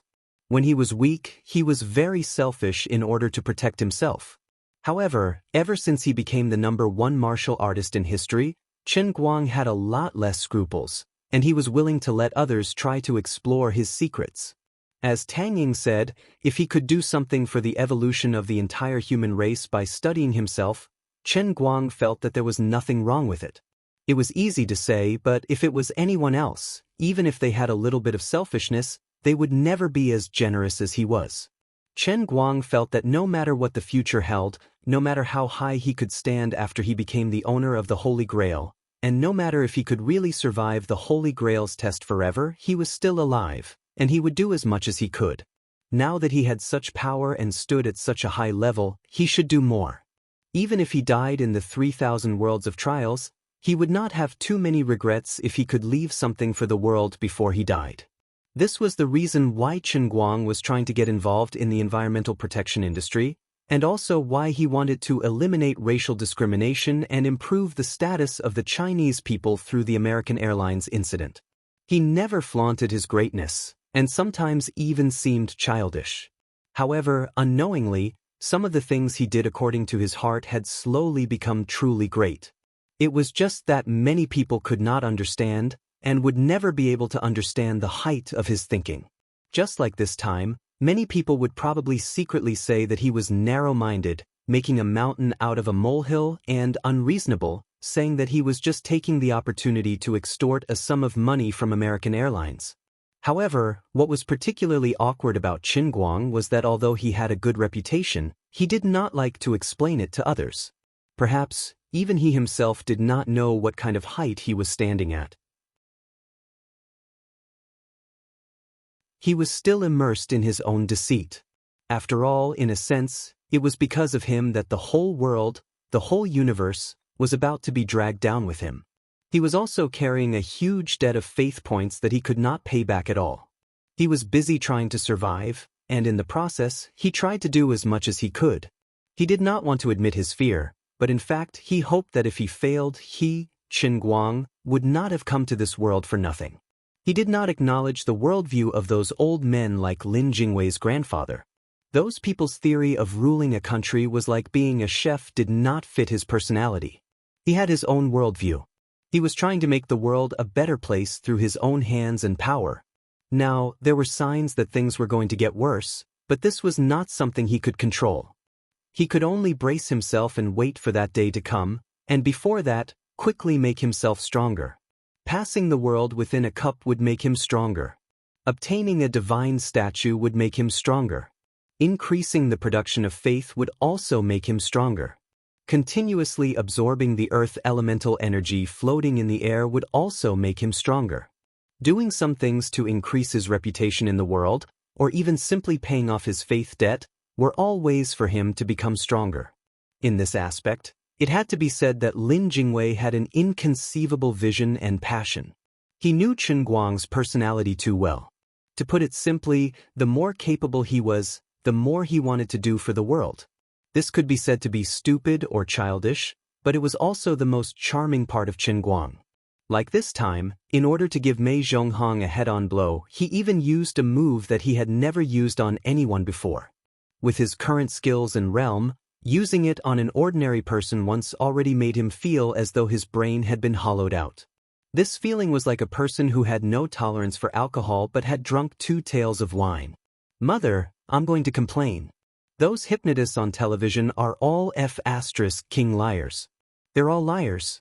In fact, Qin Guang had misunderstood hypnosis.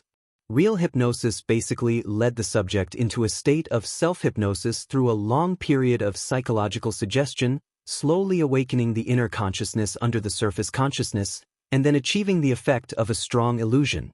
However, Qin Guang and Lu Li's God-level hypnosis was very simple and crude in nature. Through super strong mental pressure, they could forcibly influence the thoughts of others for a short period of time. This was essentially different from real hypnosis. How's it going? What's wrong? Are you okay?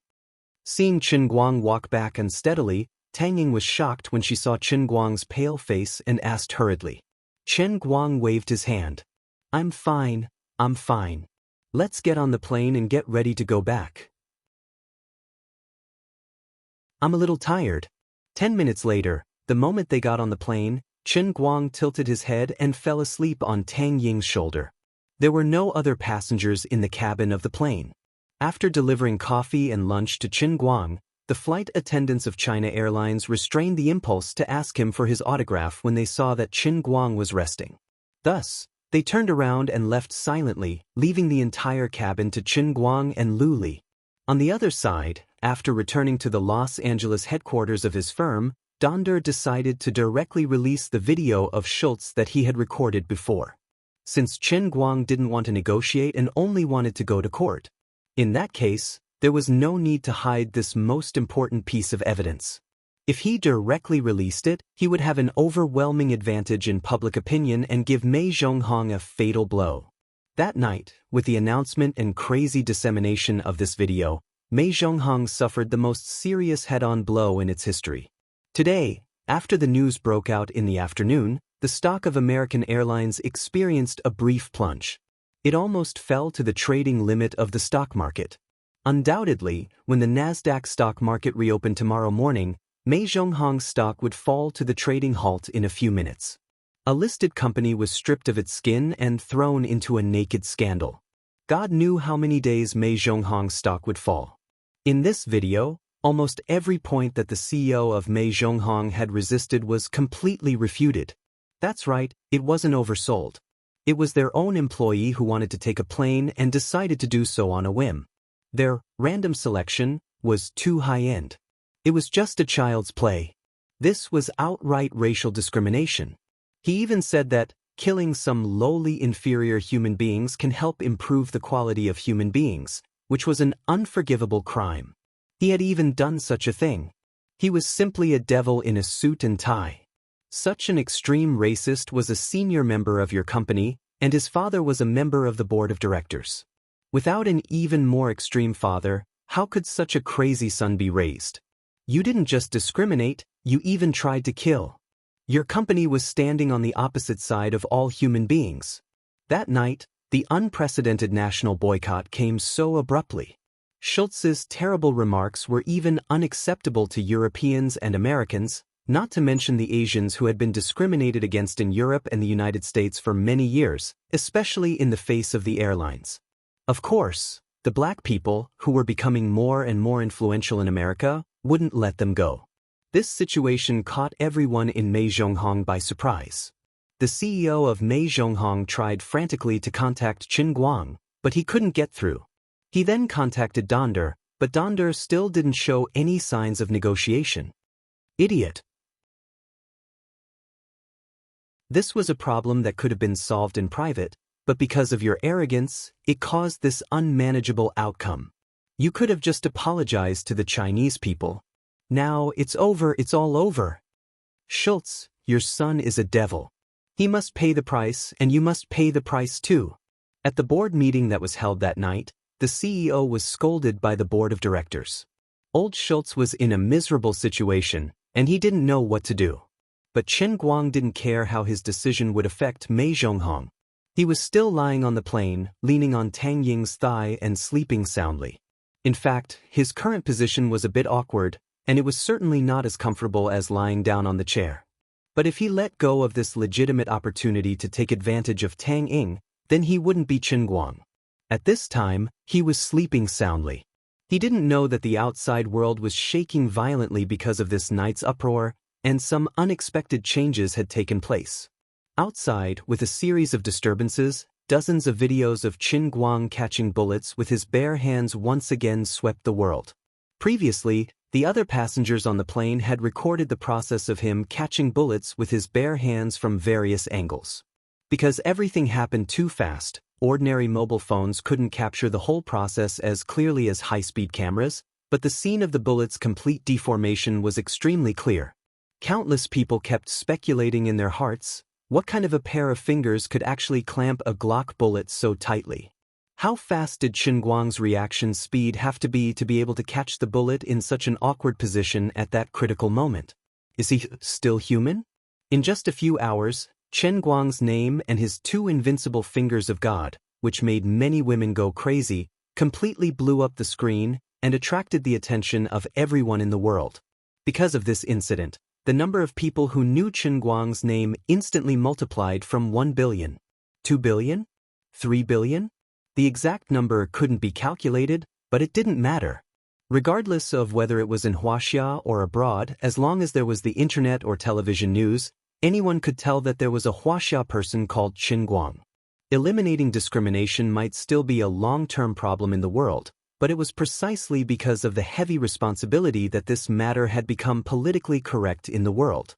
For a long time, Qin Guang had been accumulating his own fame, proving himself in various fields, and gaining more people's recognition. He had been accumulating his fame bit by bit, waiting for the day when he would become famous. Now, because of this crazy Olympiad that attracted the attention of the world, and that he had succeeded a few months earlier, his name had resounded in the sky again and again. Now that the god of acting was done, he did something else that attracted the attention of the world without stopping. People were always good at forgetting, just like stars were always outdated. But at least today, in these few hours, Qin Guang's fame had reached its peak. In Los Angeles, outside the Wuxia Theater in Hollywood, and outside the Baroque building of the Motion Picture Association, numerous people of Chinese, Asian, and even Black and Native American descent had spontaneously come to the square under the cover of night. Not only were they supporting Qin Guang, but they're also protesting against American Airlines. At the same time, they're also making use of this opportunity to cry out for the discrimination that they've suffered over the years. Standing under the newly completed bronze statue of Qin Guang, they raised their arms high and shouted his name. They loudly repeated what Qin Guang had said to Donder, the lawyer, and what Donder had said at the press conference just now. May people of all colors be treated fairly. May all the unfairness in the world become fair. Standing in front of the bronze statue of Qin Guang, which represented the end of acting, people who had suffered discrimination and indifference in life had unknowingly become fanatics with this fanatical atmosphere. Light green threads of faith value shot up into the sky in front of Qin Guang's bronze statue, flying straight to the sky and toward the flight of China Airlines that was flying in the sky. The integration of the real world and the real world was still advancing at a stable speed, and the power of the Holy Grail that filled the whole world had never stopped growing stronger. At this moment, in the depths of the distant and boundless universe, a loud sound like glass breaking penetrated the endless void. A crack slowly opened, and a beam of light that was countless times hotter than the sun was emitted from the edge of the crack. If anyone could stand outside the universe and look at this universe that looked like a duck's egg, they would clearly see that it trembled at this moment.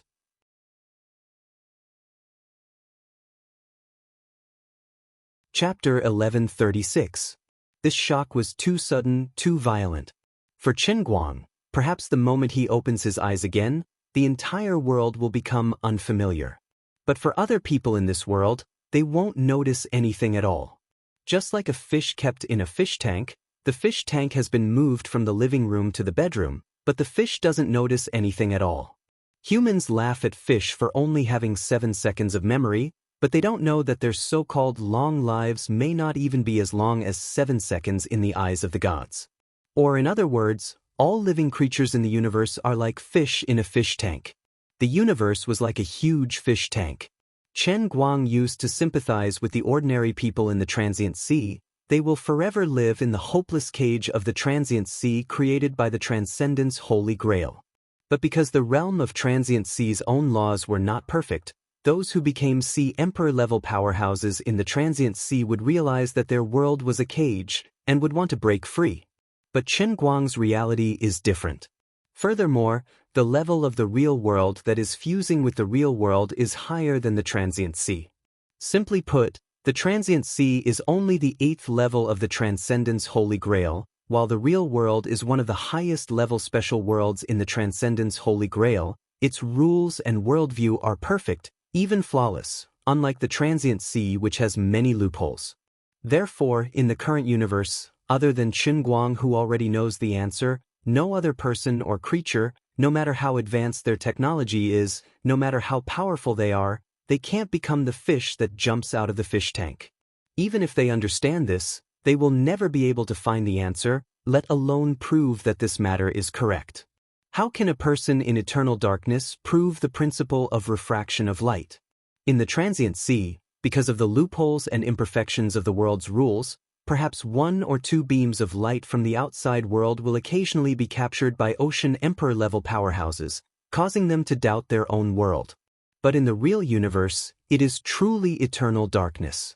People in the real world are like this, they won't notice anything, they will only feel that everything is as it is. Or perhaps they can use their imagination to speculate, but they will never be able to find scientific support and proof. They couldn't prove their own existence, but they couldn't deny the truth of themselves either. At this moment, Qin Guang's real world had become the fish tank that had been moved from the living room to the bedroom. The laws of the 2 planes merging had silently changed everything, from the past to the present, and then to the future, including the memories of all sentient beings in this world. Humans simply could not deny themselves.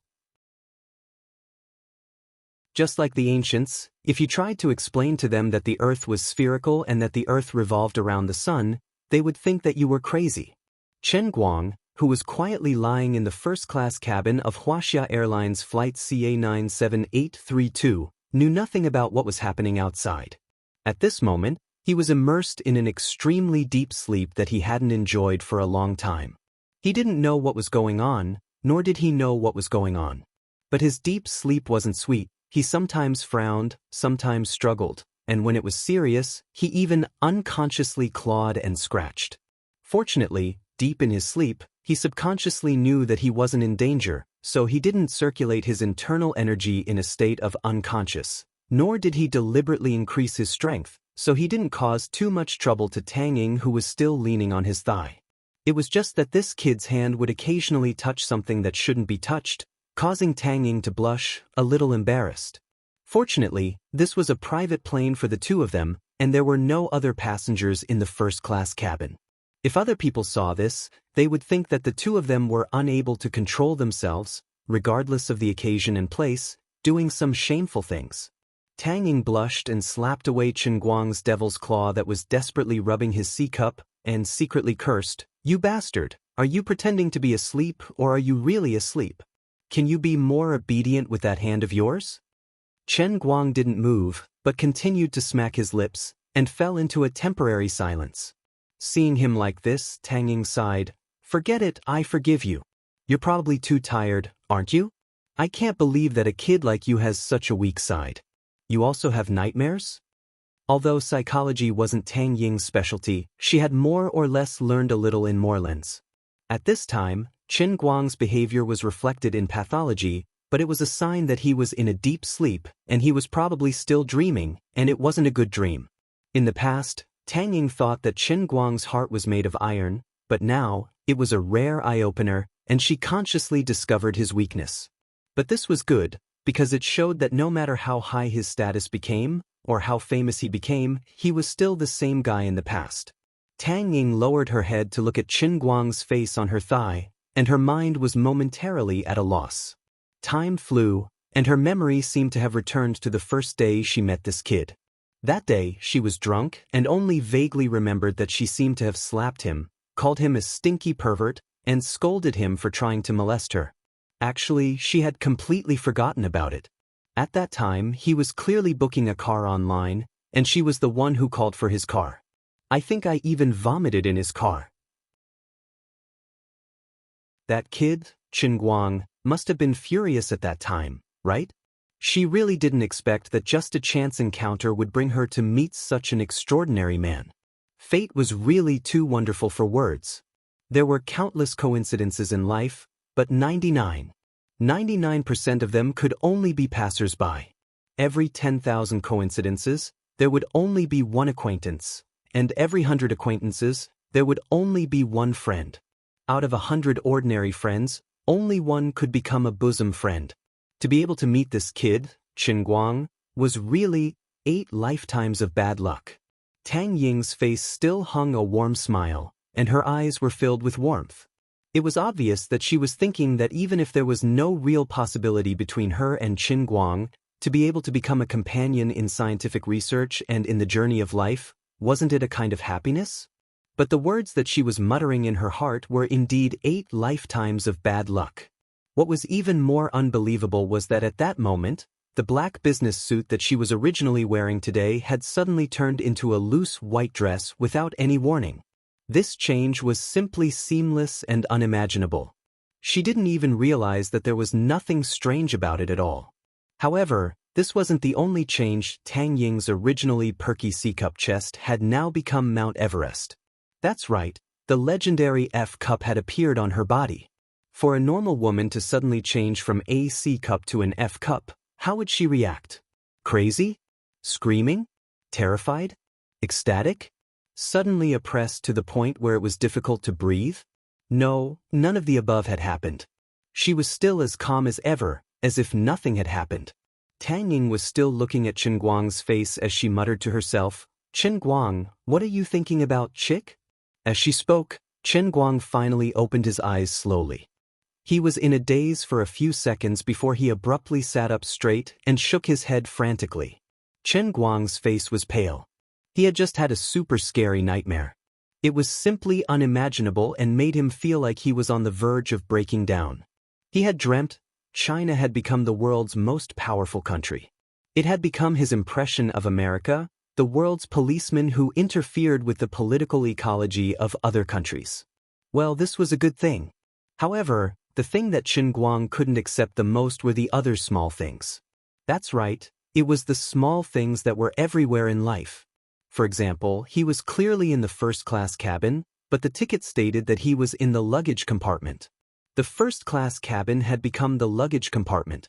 And the real luggage compartment, of course, didn't have a ticket, but the flight attendant said that it was the first-class cabin. But this wasn't enough for him to break down.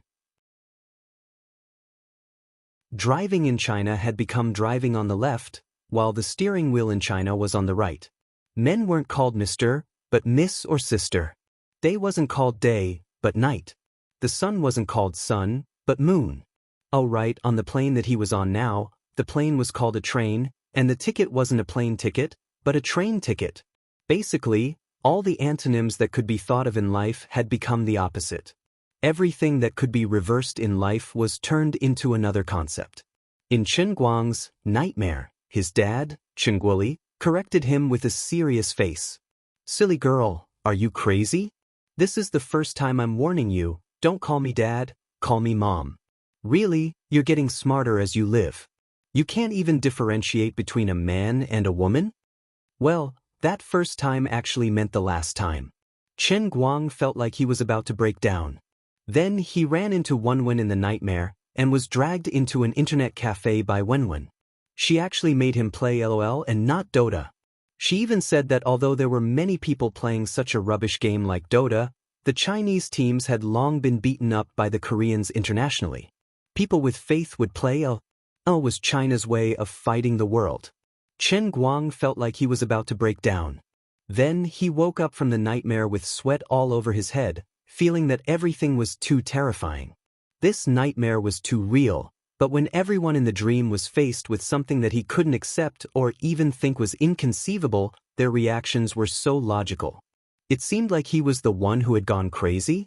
Chen Guang had imagined countless situations that he might face after the real world and the real world completely merged. But even if the sky was about to fall, since it was his own fault, he had no intention of running away. He only wanted to use his own strength to face it bravely. But if it became such a world, it meant that the worldview that he had cultivated since he was young would be reversed. God knows how difficult it would be to keep up with others again, and how awkward it would be for him to live. That scene, just thinking about it made him so disgusted that he wanted to hang himself to death. Oh right, there was one more thing that was especially scary. Sister Tang Ying, who was a standard C cup, had actually become the scary F cup. The size of a basketball.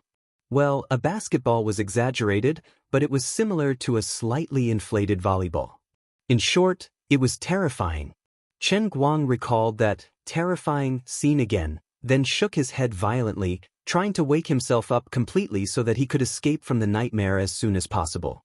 As a man, although he liked big ones, the F cup was a little too big.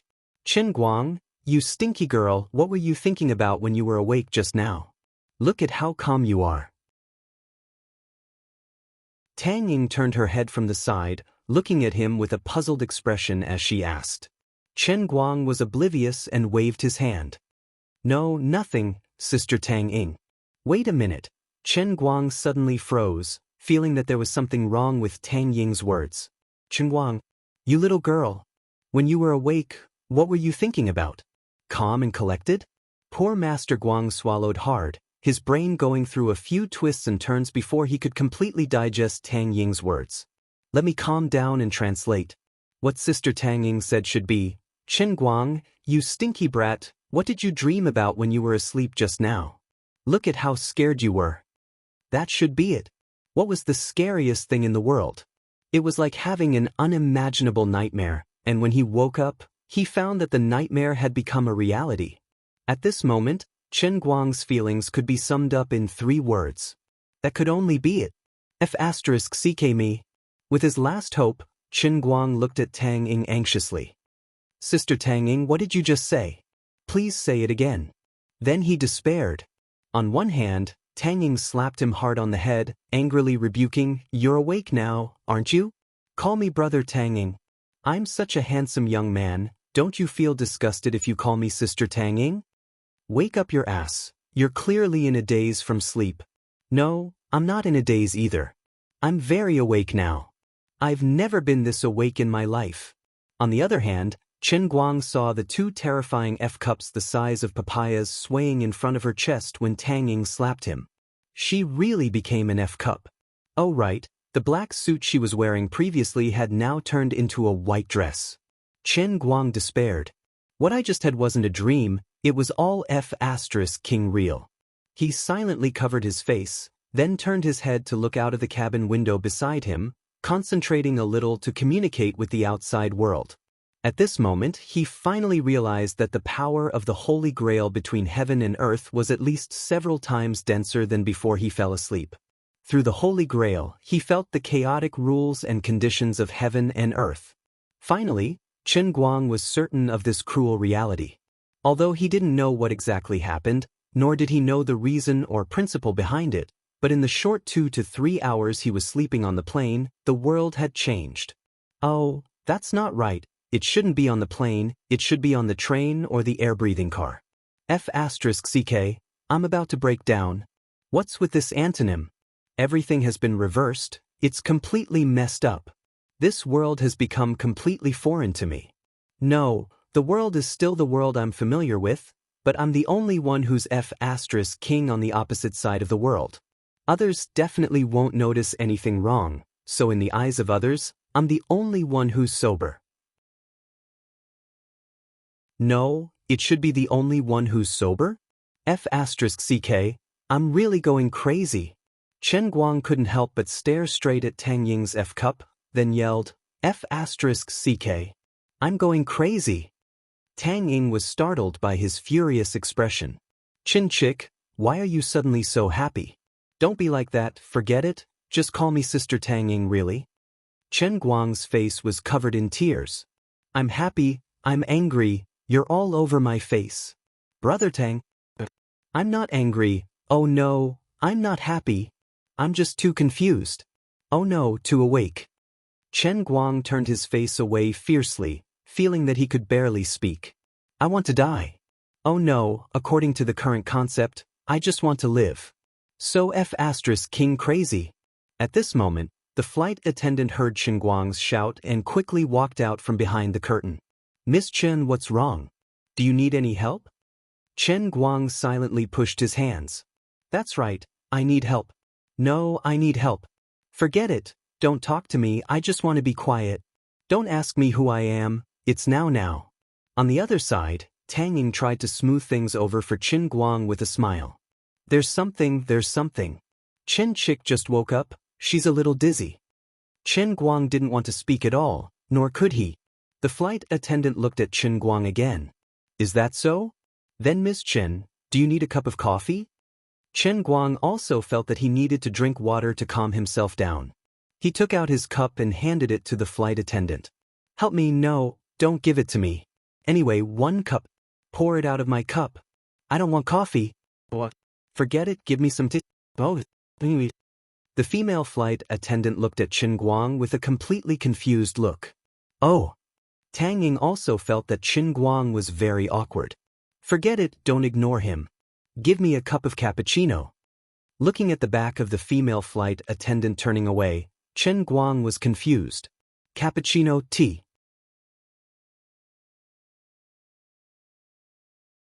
Chapter 1137.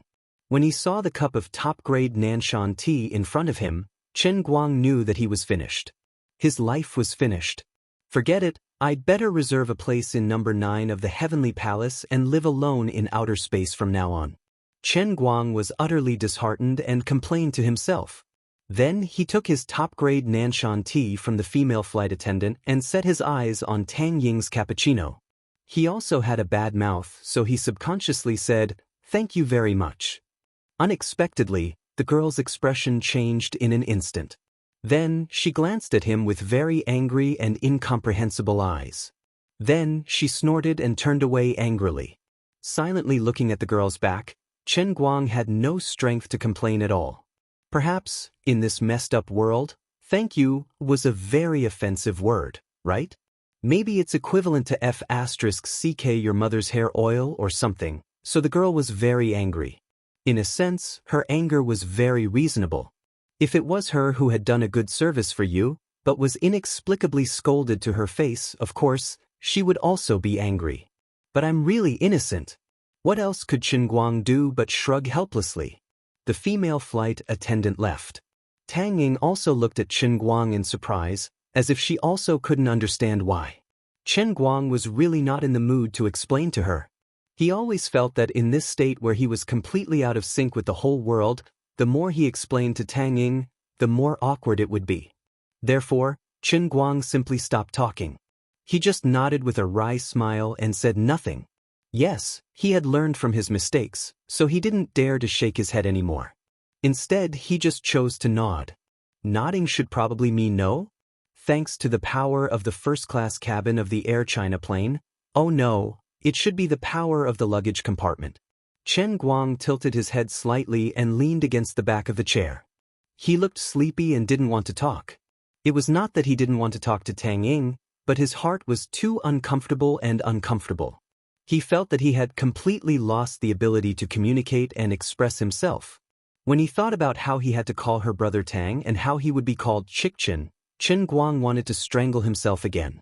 He was really afraid that he wouldn't be able to restrain the urge to jump out of the plane. Seeing that he seemed to be in a really bad mood, Tang Ying didn't blame him. Although she didn't understand why Chen Guang praised the lucky female flight attendant for no reason, who in the world didn't have a short-circuited brain and bad temper. Chen Guang finally got a short break. He squinted his eyes and carefully looked at the sign above the luggage compartment for a long time. It clearly wrote this sentence.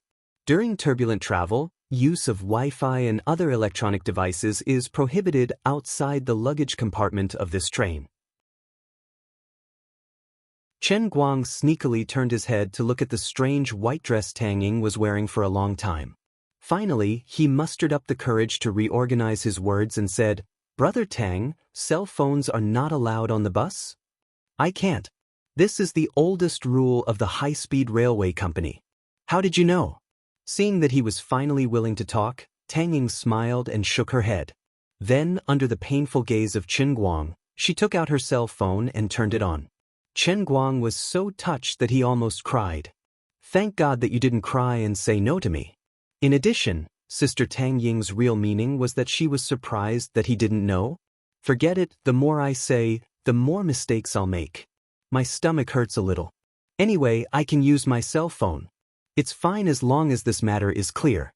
Not daring to speak any further, Chen Guang took out his popcorn phone and decided not to open his mouth for now.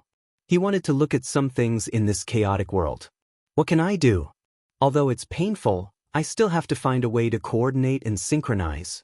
Looking at his own boot screen, Chen Guang heard his own phone's shut-down ringtone.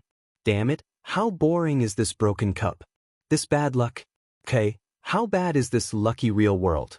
You can't even let go of my phone's ringtone. When he saw the name of the app on the phone, he was so angry that he laughed.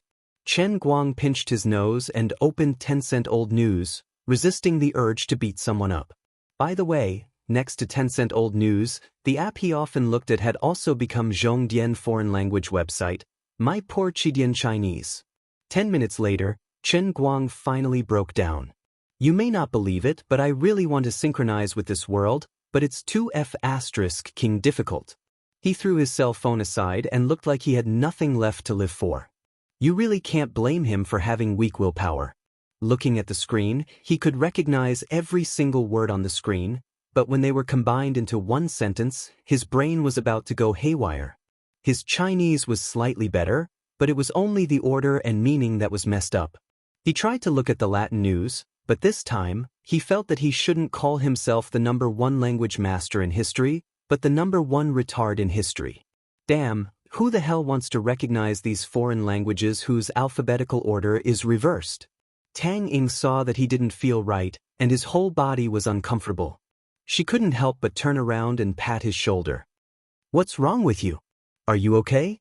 Chen Guang wanted to nod, but immediately reacted and shook his head. "I'm fine." Tang Ying looked like she couldn't understand. She couldn't figure out what was happening to Chen Guang. Forget it, forget it. Are you thinking about healthy things in your brain?" He didn't know what Tang Ying's mind was thinking about. Maybe Chen Guang's abnormal behavior was taken as some kind of very strange hint. Tang Ying even felt that his personality had become grumpy, perhaps because his hints were not being responded to. At this moment, how could Chen Guang be thinking about something healthy or unhealthy, as Tang Ying had imagined? This time, he forgot again and shook his head violently. No, what are you talking about? Don't talk nonsense." As soon as the words left his mouth, Chen Guang saw Tang Ying's immediately seductive expression and knew that he was in trouble. She seemed to have completely misunderstood him. Sure enough, Tang Ying suddenly glanced at the flight attendant's lounge like a thief.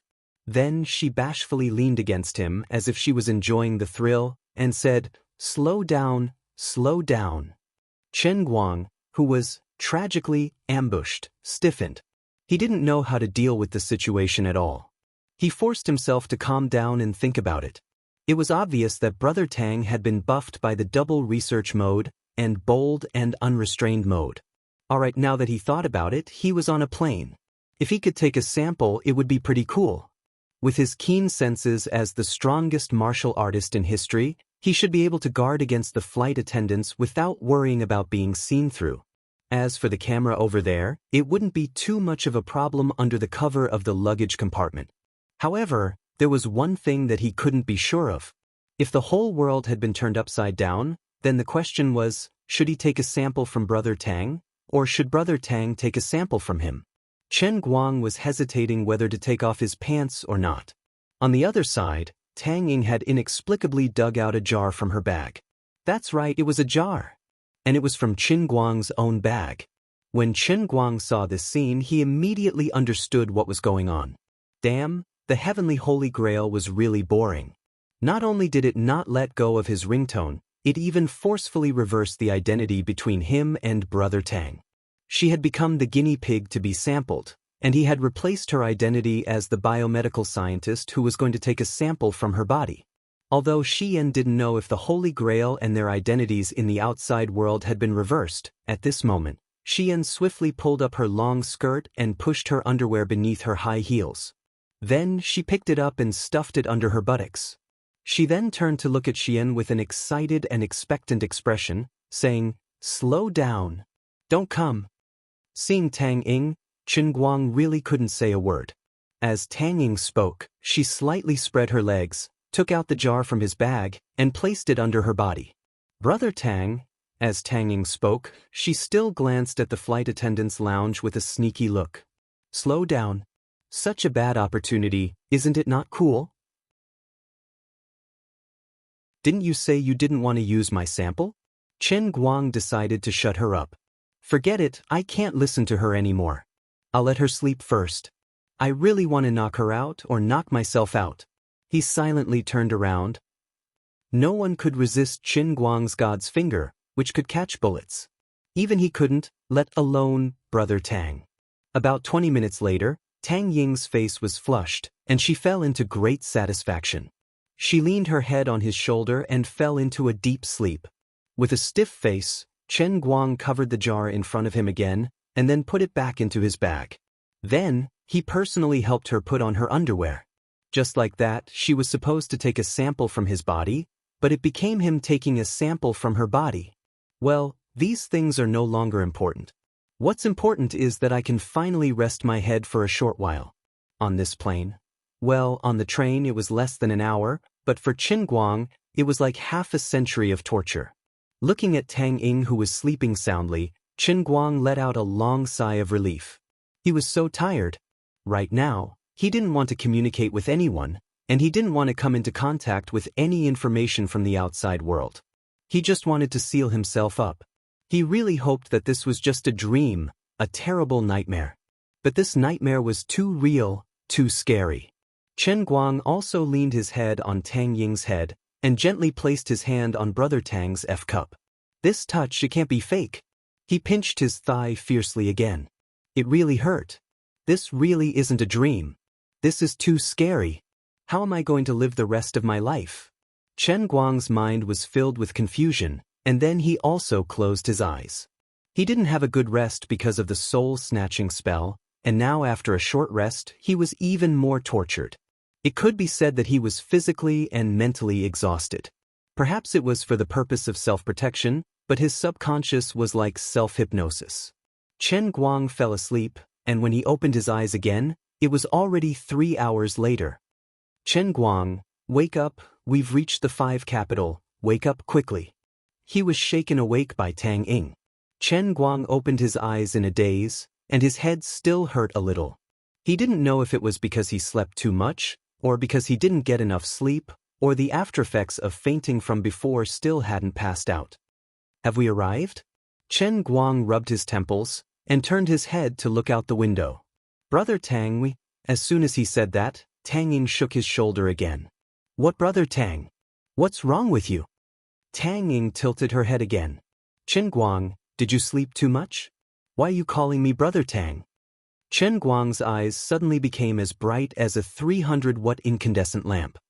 He stared at Tang Ying, and then he tentatively called out, Sister Tang Ying? Hey, what's wrong with you? You're really weird today. We're halfway through the flight, and you suddenly want me to give you a sample. Really, you made me so embarrassed. I plucked up the courage to do it for you, but I was so embarrassed. In the end, you didn't even say a few words to make me happy, you little brat. You were satisfied, and then you closed your eyes and pretended to be dead until now. But as soon as you woke up, you called me Brother Tang. What the hell are you doing? Have you been under too much pressure lately? Is there something wrong with your brain? Although I'm not a professional psychologist, I still know a little. Why don't you wait for my meeting today and have a good chat with me, so I can help you? After Tang Ying said that, she pointed to the sky outside the window that was slowly descending. Chen Guang also turned his head to look out the window.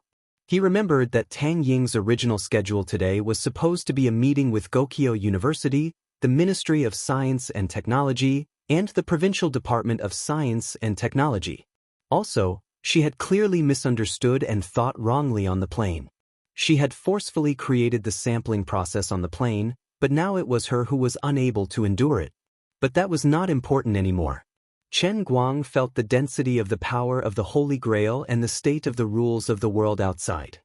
He was so touched that he almost shed 2 lines of tears. The density of the power of the Holy Grail was almost the same as before he boarded the plane last night. The collapsed rules of the world had also unknowingly been completely restored. Restored? Thank God. The world had actually returned to normal.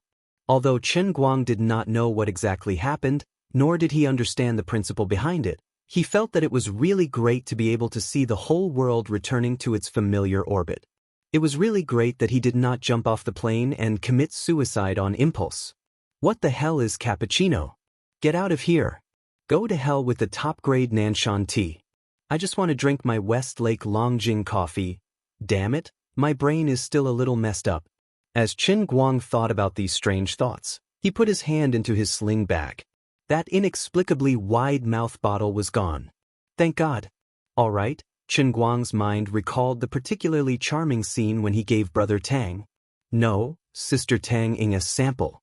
His heart was in turmoil. To be honest, that scene was quite pleasurable.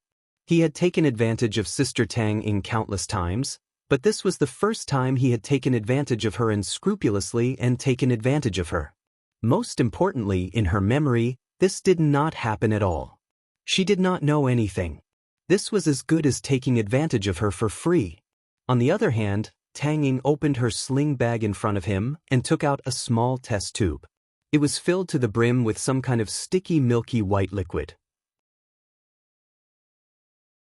She complained, "You're not bad, you brat. You didn't do anything bad in America this time. This stock is quite rich, it's enough for me to use for a few months." Chen Guang stared in silence. The heavenly Holy Grail was too awesome. It even swapped out 2 completely different liquids. Oh right, Sister Tang Ying's clothes and her F-cup were restored too. The signboard on the cabin aisle was restored too. During stable flight, the use of Wi-Fi and electronic devices is allowed in the first-class cabin of this flight. Everything was back on track. The laws of this world that had been changed were so tough that they were unreasonable. Under the light of the rising sun, Chen Guang and Tang Ying walked side by side out of the slide of China Airlines CA97832 flight. Looking at the basin-sized sun in the sky, Chen Guang felt very close. I praise you. The sun. I praise you, not the moon. Tang Ying smacked his head from behind. You've slept too much. You idiot. Chen Guang scratched his head. No one could understand the emotion in his heart. After sending Tang Ying to Gokyo University Medical College, Chen Guang found a coffee shop alone and held a cup in his hand. He could not hold back his curiosity and focused on the world in the cup. He really wanted to ask Lioli what was going on in that messed up world.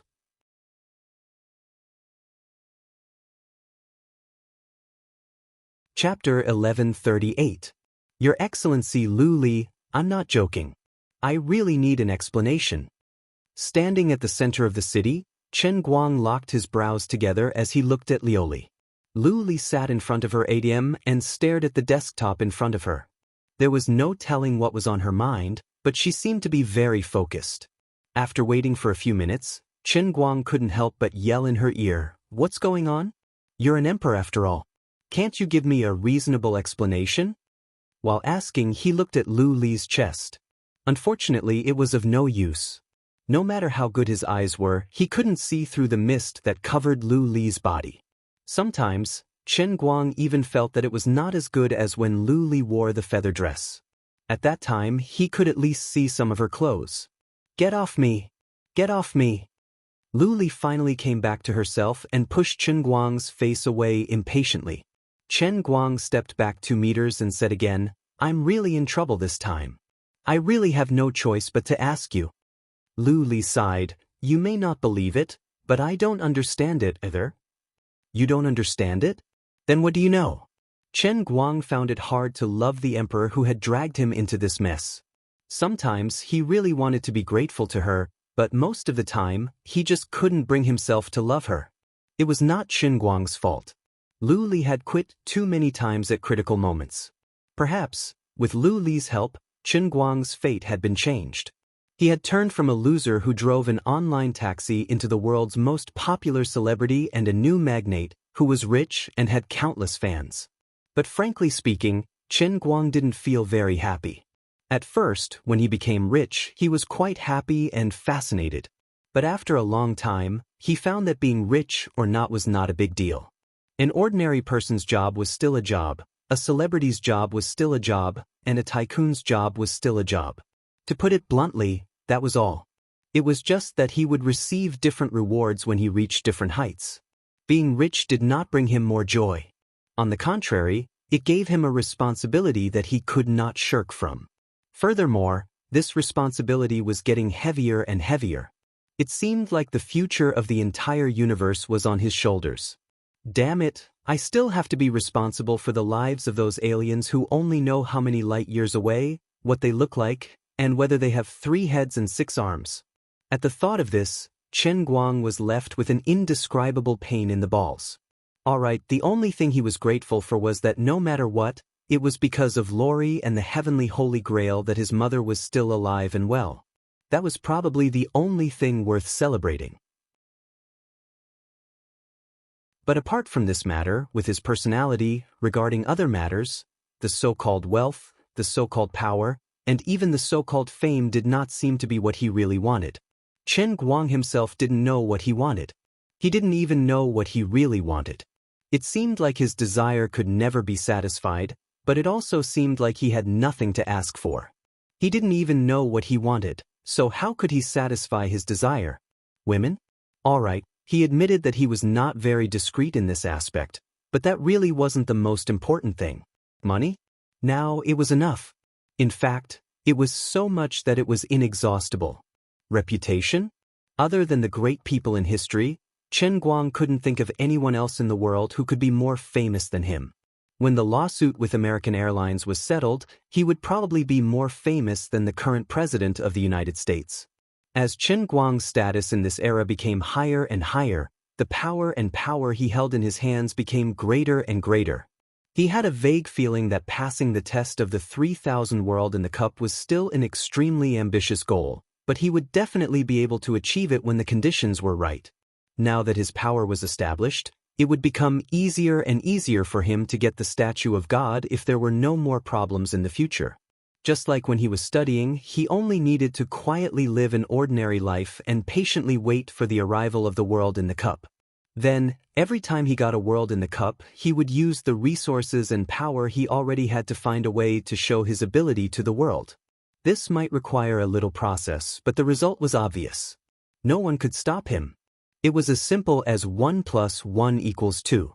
Just imagining such a life was so boring that it was unbearable. In short, there was no doubt that after Qin Guang became the master of the heavenly Holy Grail, after the initial novelty, what was left was the constant torture of being forced to do something beyond his abilities.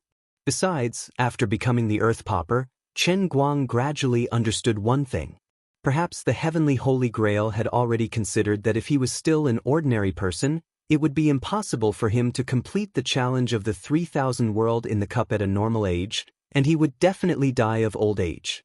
That was why it made him the Earth Pauper in the second world of punishment. Elemental beings wouldn't die of old age, and in fact, possessed nearly eternal life. What about the Earth Pauper, who was on the same level as a divine emperor?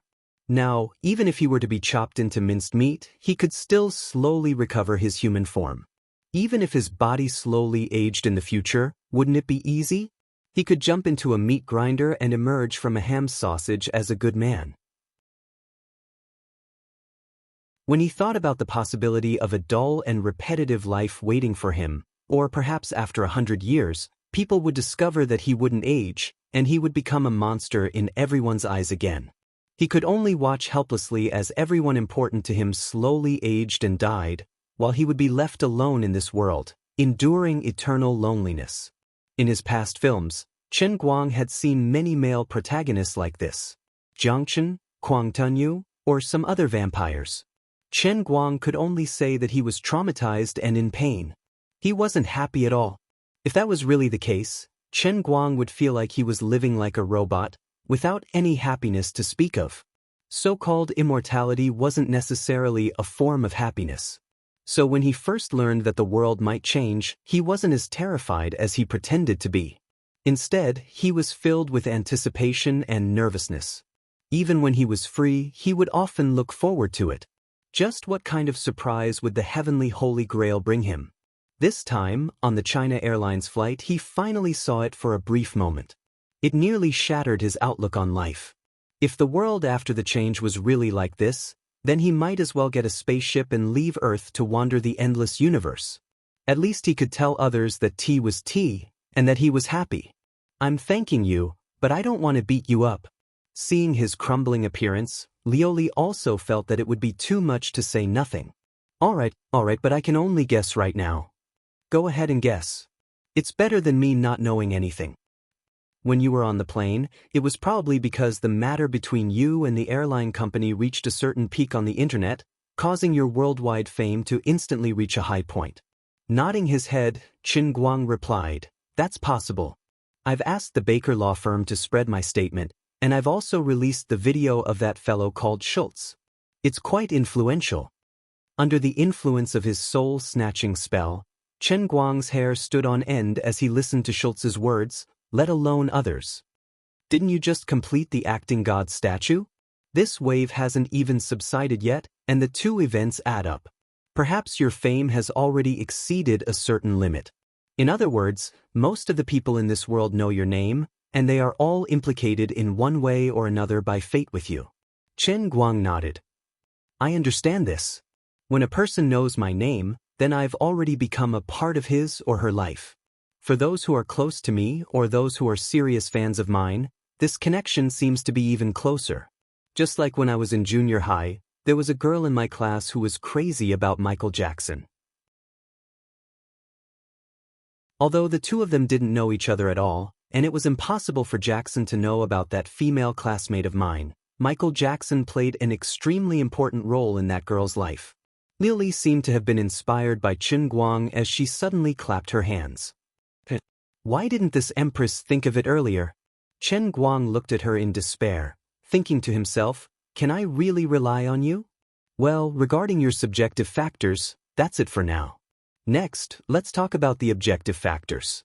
Originally, the integration of the two worlds was still progressing slowly, but when your fame reached its peak, suddenly."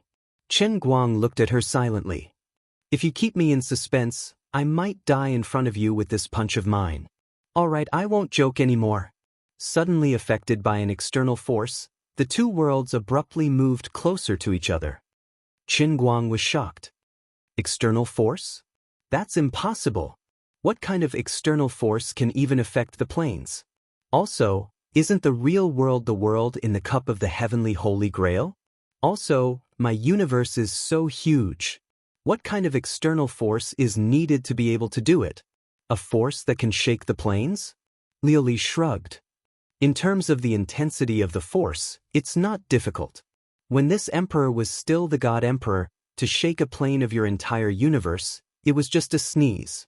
What this emperor doesn't understand is how this external force came about. Alright, don't interrupt this emperor's train of thought. Alright. Two different planes instantly approached each other and fused together, just like two springs. Originally, these two springs were interlocking because of the rotation. Although the degree of interlocking was increasing, the speed was very stable. But under the effect of the external force, it suddenly pressed down fiercely in the middle. In this short period of time, the springs were pressed together fiercely, and the degree of interlocking instantly increased by a lot. Do you understand this Empress explanation? Chen Guang nodded. Understood. That's good. Just like two strangers coming together, there should be a process from knowing each other to becoming friends, at least chatting for a while. But this external force suddenly brought two worlds together, like two complete strangers suddenly sleeping on the same bed. There will definitely be a lot of friction and collision. Chen Guang, wait, men and men sleeping on the same bed, no matter if they are strangers or not, there will be no friction and collision. I'm talking about the conflict in living habits, the disharmony in character. Old hooligan, what are you thinking? Oh, all right. In short, it's like there is a contradiction in the tonality between people. When different planes merge together, there will be even more conflicts of rules. If this process is slow and subtle, then it can be a smooth transition, and changes often happen inadvertently without anyone being aware of it. But if this process becomes intense, then there will be contradictions and conflicts, which will then lead to shocks.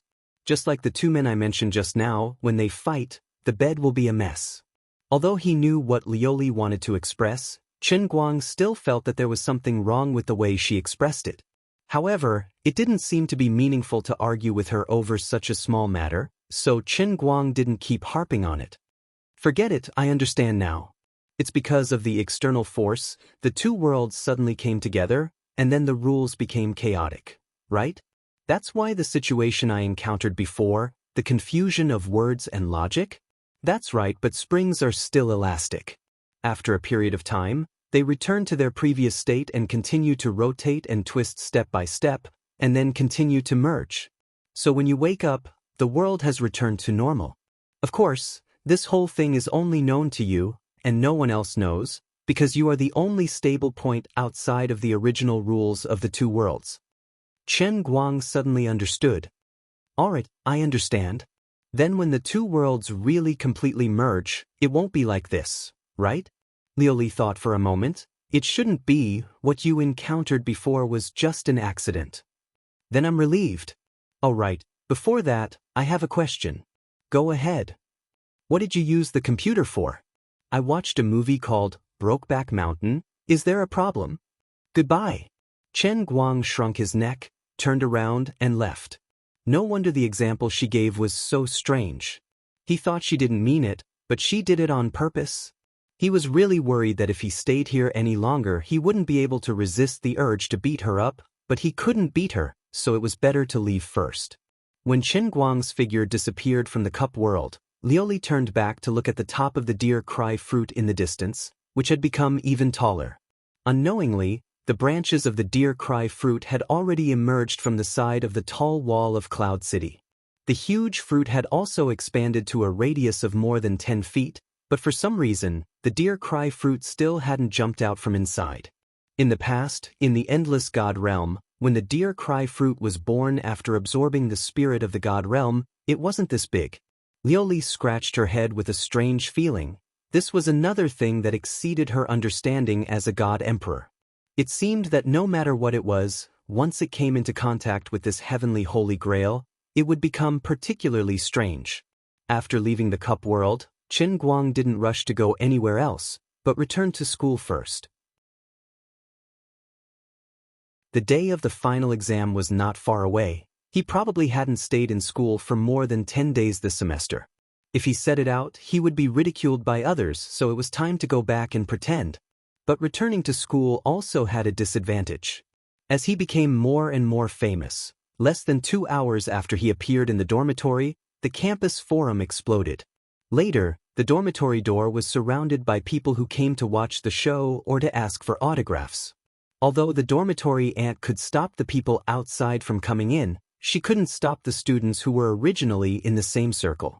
In the past, when Chen Guang wasn't so famous, others acted calmly, but now, people were afraid of fame as pigs were afraid of being fat, and Chen Guang was so strong that he couldn't hide his muscles.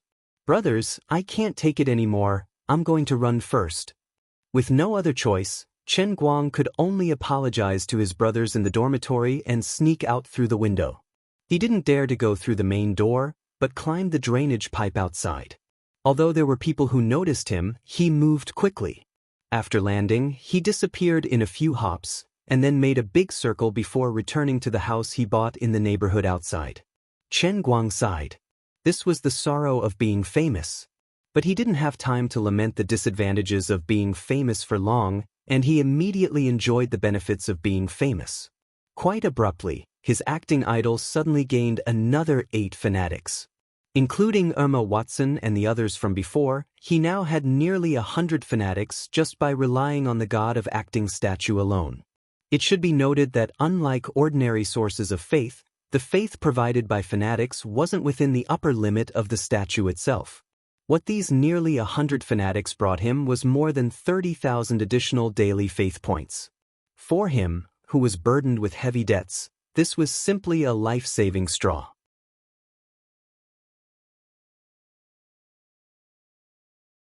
Chapter 1139.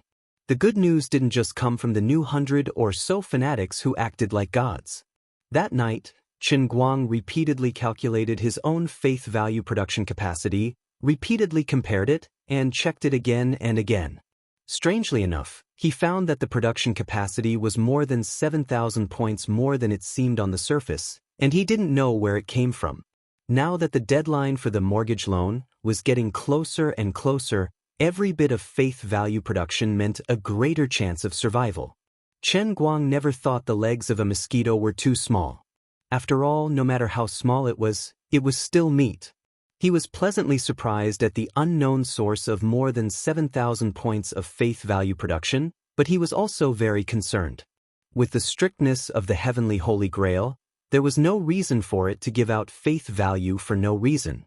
After careful inspection and verification, he even traced the threads of faith value that were connected to the production capacity of more than 7,000 points of faith value, and finally found the final source of the surprise. It didn't come from one of his worlds in a cup, nor was it a fanatic, but a statue. Well, in a pure sense, it wasn't his statue, it just looked like him. That's right, it was the statue of the Lord of the Land, Chen Guang, located in the Tangshan Industrial Factory. Chen Guang was pleasantly surprised, and even more so felt that it was incredible. The Lord of the Land was only created by a freak combination of factors, and if it weren't for his thick skin, Chen Guang would have torn it down at that time. He never thought that this thing could actually bring him a pleasant surprise. It didn't seem like much, just more than 7,000 points of faith value daily production, but from another perspective, this was equivalent to an eighth of the perfect world in the heavenly Holy Grail. But the number of worlds in a cup was currently limited, but as long as Chen Guang kept Xiaoguang environmental protection and continued to use this idea to manage more sewage treatment companies in the future and solve the problems of more people, then even more gains could be expected. For example, he could be like many companies that worship the god of wealth, Guan Yu, and say that the Lord of the Land statue was a metaphysical existence that needed this thing to ensure the stable operation of the company. Regardless of whether the effect in other places could be as good as the Tangshan Industrial Factory, it was worth a try. There would always be people who would believe it, and as long as there was money, it would be easy to promote. This time, he learned from his mistakes. Although he still didn't know the reason, he didn't run to ask Liuli. She wouldn't know anything even if he asked. In short, this matter was most likely related to the fusion of the real world and the real world. As for the specific reason, Chen Guang felt that there was no reason for him to cripple this god. This was a question that could not possibly have an answer, just like how he had obtained the heavenly Holy Grail and how the universe had been born. There was no point in getting entangled in these things where the outcome could already be seen. However, he still called Guoming to ask what was going on over there. It turned out that with the completion of the 5 pretreatment production lines that he had ordered, the 5 most difficult types of wastewater in Tongshan plant were temporarily collected in these large ponds and did not enter the follow-up sections. The benefits of this approach were obvious. The problem of Tongshan industrial plant's compliance was solved by treating the symptoms and not the root cause. The common people were really easy to satisfy. The water coming out of the sewers became clear and translucent, and there was also the spontaneous promotion of the employees. Just like that, the name of Qin Guang of Tongshan's earth god spread like wildfire. Of course, this was only a temporary measure. Over time, the 5 pools would naturally be filled. With the current amount of water, it would take about 2 months to fill them up. But Qin Guang was not in a hurry. Zhuo Jingxi was completing the transformation of the 5 god-level formulas in the Prin's laboratory. When the 2-month period was up, the remaining capacity of the 5 pretreatment ponds was bottomed out, and the final operating deadline of Xiaoguang environmental protection was about to end. According to Zhuo Jingxi's current progress, she could just make it. Not only that, but Chen Guang's Science and Technology Progress Award was already ahead. Don't ask him why. Ask the group of old experts at the Chinese Academy of Sciences who were so happy that their mouths almost cracked. Even the powerful Prin's laboratory had to sign a humiliating contract to get a little technical support from the Dawn Research Institute, but the Chinese Academy of Sciences was almost free. Chen Guang took the initiative to send a big gift. I heard that he wanted the National Science and Technology Progress Award. Not to mention the first prize. Even if you want us to give you a special prize called Super Wei, it would not be a problem.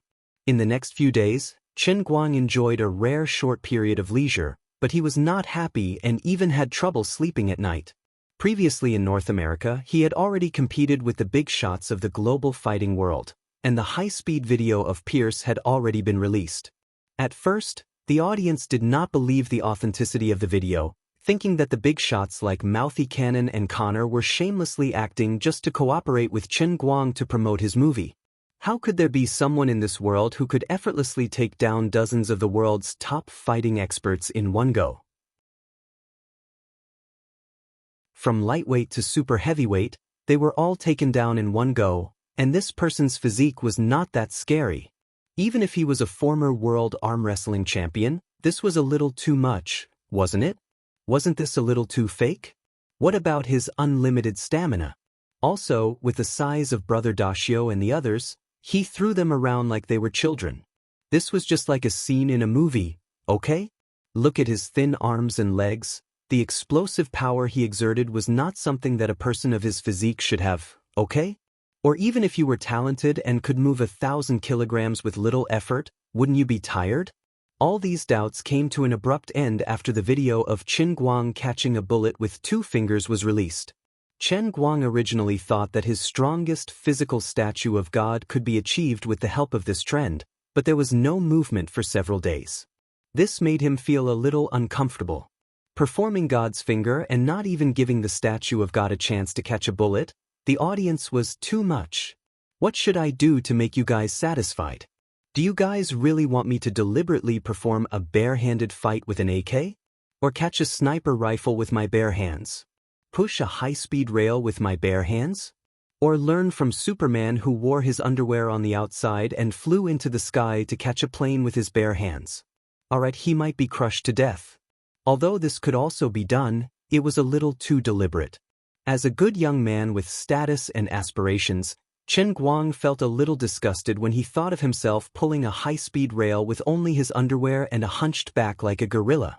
He did not know if it was because he had done too many shocking things in the past that made the audience too picky, or if the image of heroes in the ancient legends of every country and every nation was too deep-rooted, but Chen Guang catching a bullet with 2 fingers was not enough to satisfy the taste of the world.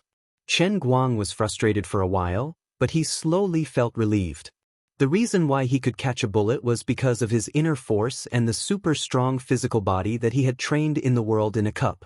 However, this kind of thing could be done by someone who was at the peak of skin force if they were prepared, much less him, the strongest martial artist in history. Based on the principle that the older the history, the more mythical the legends were in people's hearts. In ancient times, the gods of war or famous generals who lived in people's hearts might have been the top martial artists of that time. Coupled with the fact that the other party's martial arts value was exaggerated to a certain extent in legends and ghost novels, and that there were thousands of years of people following the crowd, catching a bullet with his bare hands was really not enough. Sitting quietly in the classroom, listening to the bustle around him, Chen Guang turned his head and looked out of the window, full of melancholy. I understand the logic, but what should I do now? I don't have much time left. Forget it, I'll go to the company after school. If I really can't do it, I'll ask Yu Hong to arrange for a movie king to pull a high-speed rail. Brother Guang, what are you thinking about? Bai Nyangzi, who was next to him, saw that he was in a trance and came over to ask. Chen Guang said subconsciously, I'm thinking about how to let the whole world know that I'm the strongest man on this planet. Bai Nyangzi turned his head and said to Lin Jingwei, it's over, Brother Guang has lost his mind. Xiong, who was on the right side of Chen Guang, silently reached out his furry bare paw. Xiong, who was a northeastern man, looked a lot thicker than Chen Guang. Chen Guang looked up at him. Xiong looked at him calmly. His eyes seemed to be able to speak. Brother Guang, it's not that I'm looking down on you, but do you have the cheek to say something like that? Chen Guang thought that maybe Xiong had been with him for a long time and had been influenced by the acting skills of the world faction.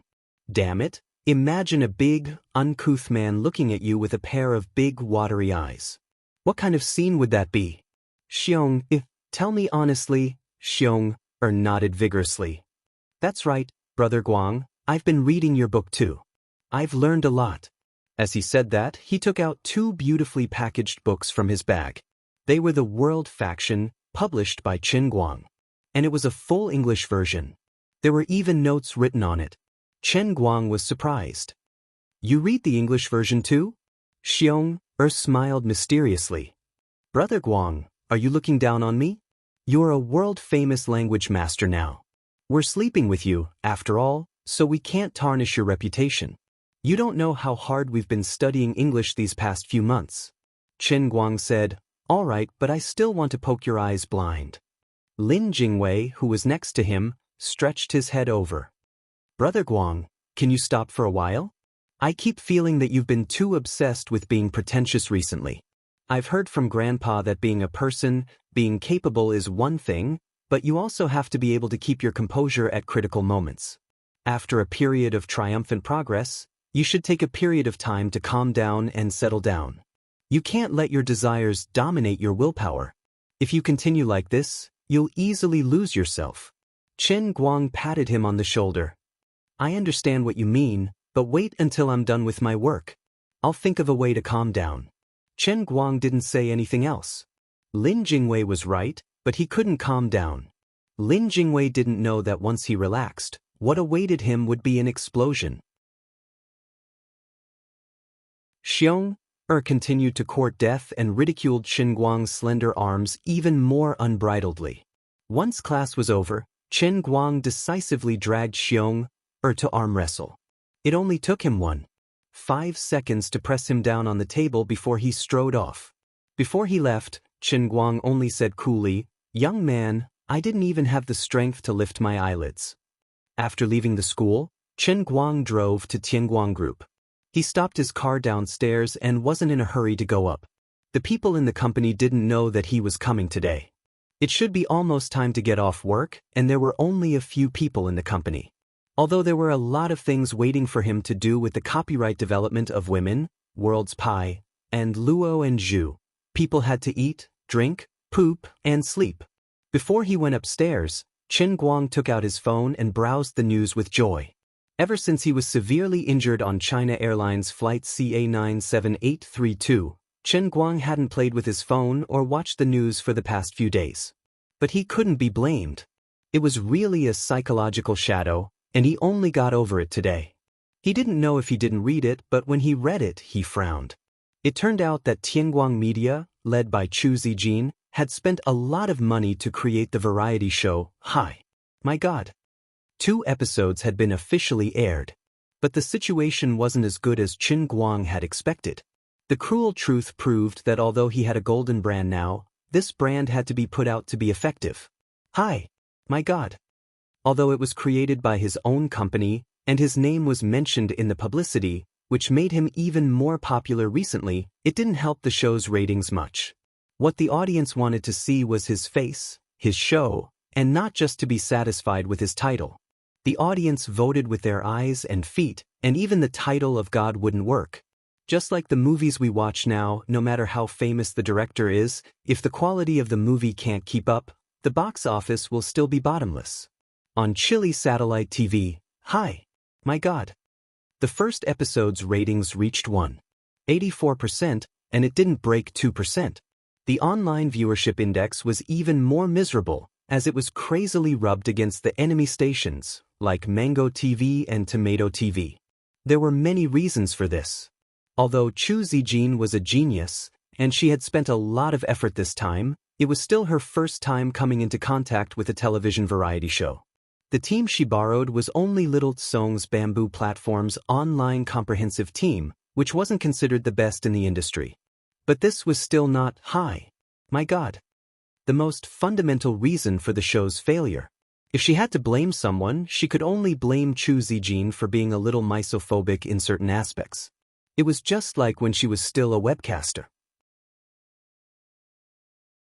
Although she had a resounding reputation in Bamboo Platform, she didn't fully display her advantages to become an internet celebrity like Qin Guang. Although her various professional skills couldn't reach Qin Guang's level, with her natural advantage as a beauty, if she was willing to think of a way to hype herself up, she had the huge potential to become famous. Her misophobic personality made it impossible for her to be like other people who did variety shows, using unscrupulous methods to hype themselves up. When other people did things, it was good, positive, negative, gossipy, scandalous, whatever. As long as it was a method of hype that human intelligence could think of, it would be pushed forward in all directions without any blind spots. But Chu Zijin didn't do that. Her biggest hype was probably to ride on Qin Guang's popularity and tell others that this was a variety show produced by a company led by Qin Guang. In the list of producers, she didn't even put Qin Guang's name in it. The audience couldn't see Qin Guang's face, nor could they see evidence of Qin Guang's participation in the production, so their enthusiasm naturally faded. When it was broadcast on TV, Chu Zijin didn't do anything about the viewership ratings.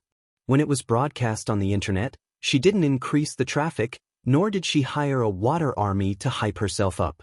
She wanted to use the quality of the show itself to speak up, but the result was sad. Without Qin Guang's halo, the quality of her show couldn't reach phenomenal levels. At most, it could only be a passable variety show. But under the crazy competition of countless people in the industry, the word passable was not enough to support a popular show. Therefore, the viewership ratings of the second episode on Chili Pepper TV fell even further, not even managing to maintain 1.5%. The number of online views also fell far short of expectations. Qin Guang didn't pay much attention to what was going on here before, but now he finally saw it. He stood at the bottom of the building and rubbed his mouth. Even with his toes, he could imagine how tormented Chu Zijin must be feeling. Was it really the old man's appearance to suppress the situation?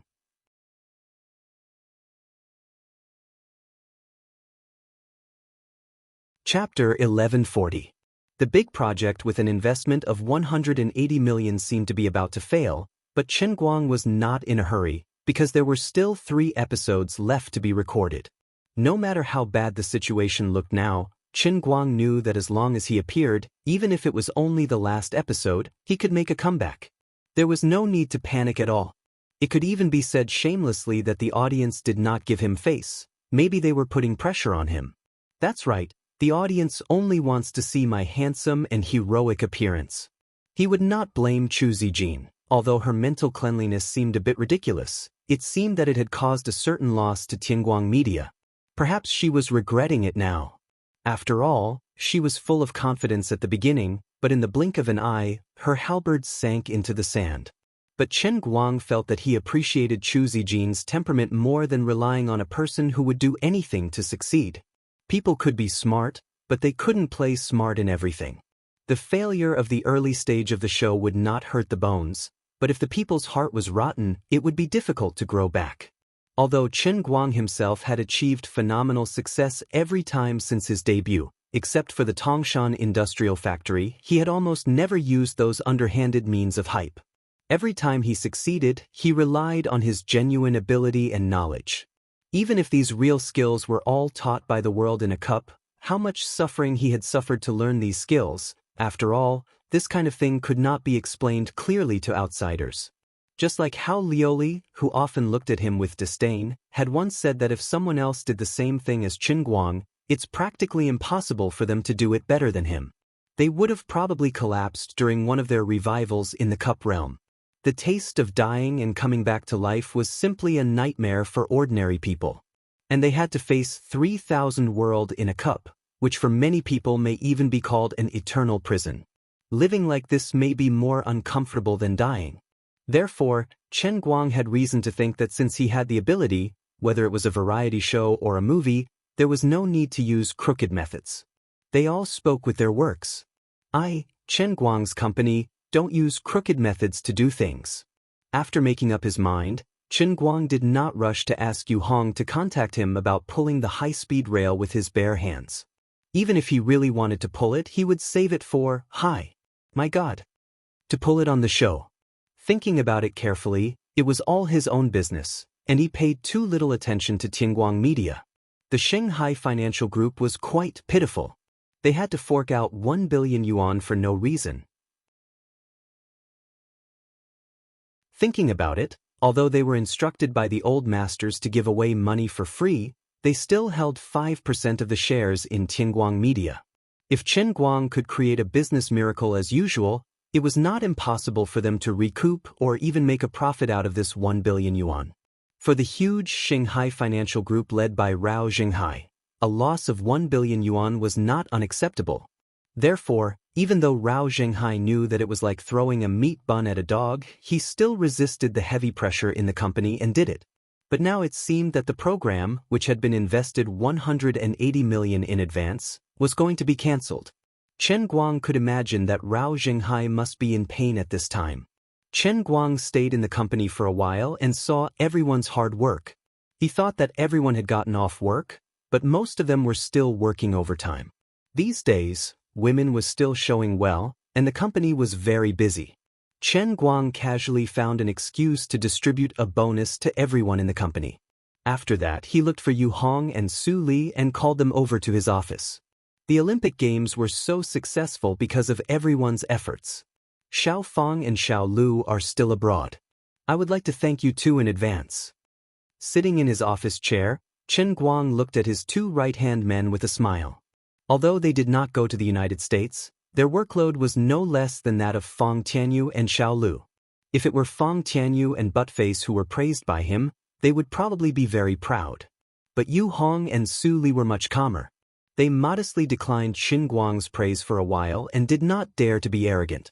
However, Chen Guang could see from their bright eyes that they were looking forward to the other thing he had promised them. All right, we're on the same side, so there's no need to be secretive. Both of you, take care of yourselves. Who's going to benefit from me? I'm not boasting, but my inner strength conditioning can't be bought with money. It's the real deal. Yes, this was the most attractive thing he had promised them. For ordinary people, internal strength was always a mysterious thing. Many people did not even believe that it existed. However, Chen Guang was the boss of the Tianguang Group, and his ability had been shown many times in the past. Yu Hong and the others had never doubted Chen Guang's ability in this aspect. Yu Hong was the first to speak. He had been in a sub-healthy state because of his high-intensity work for a long time.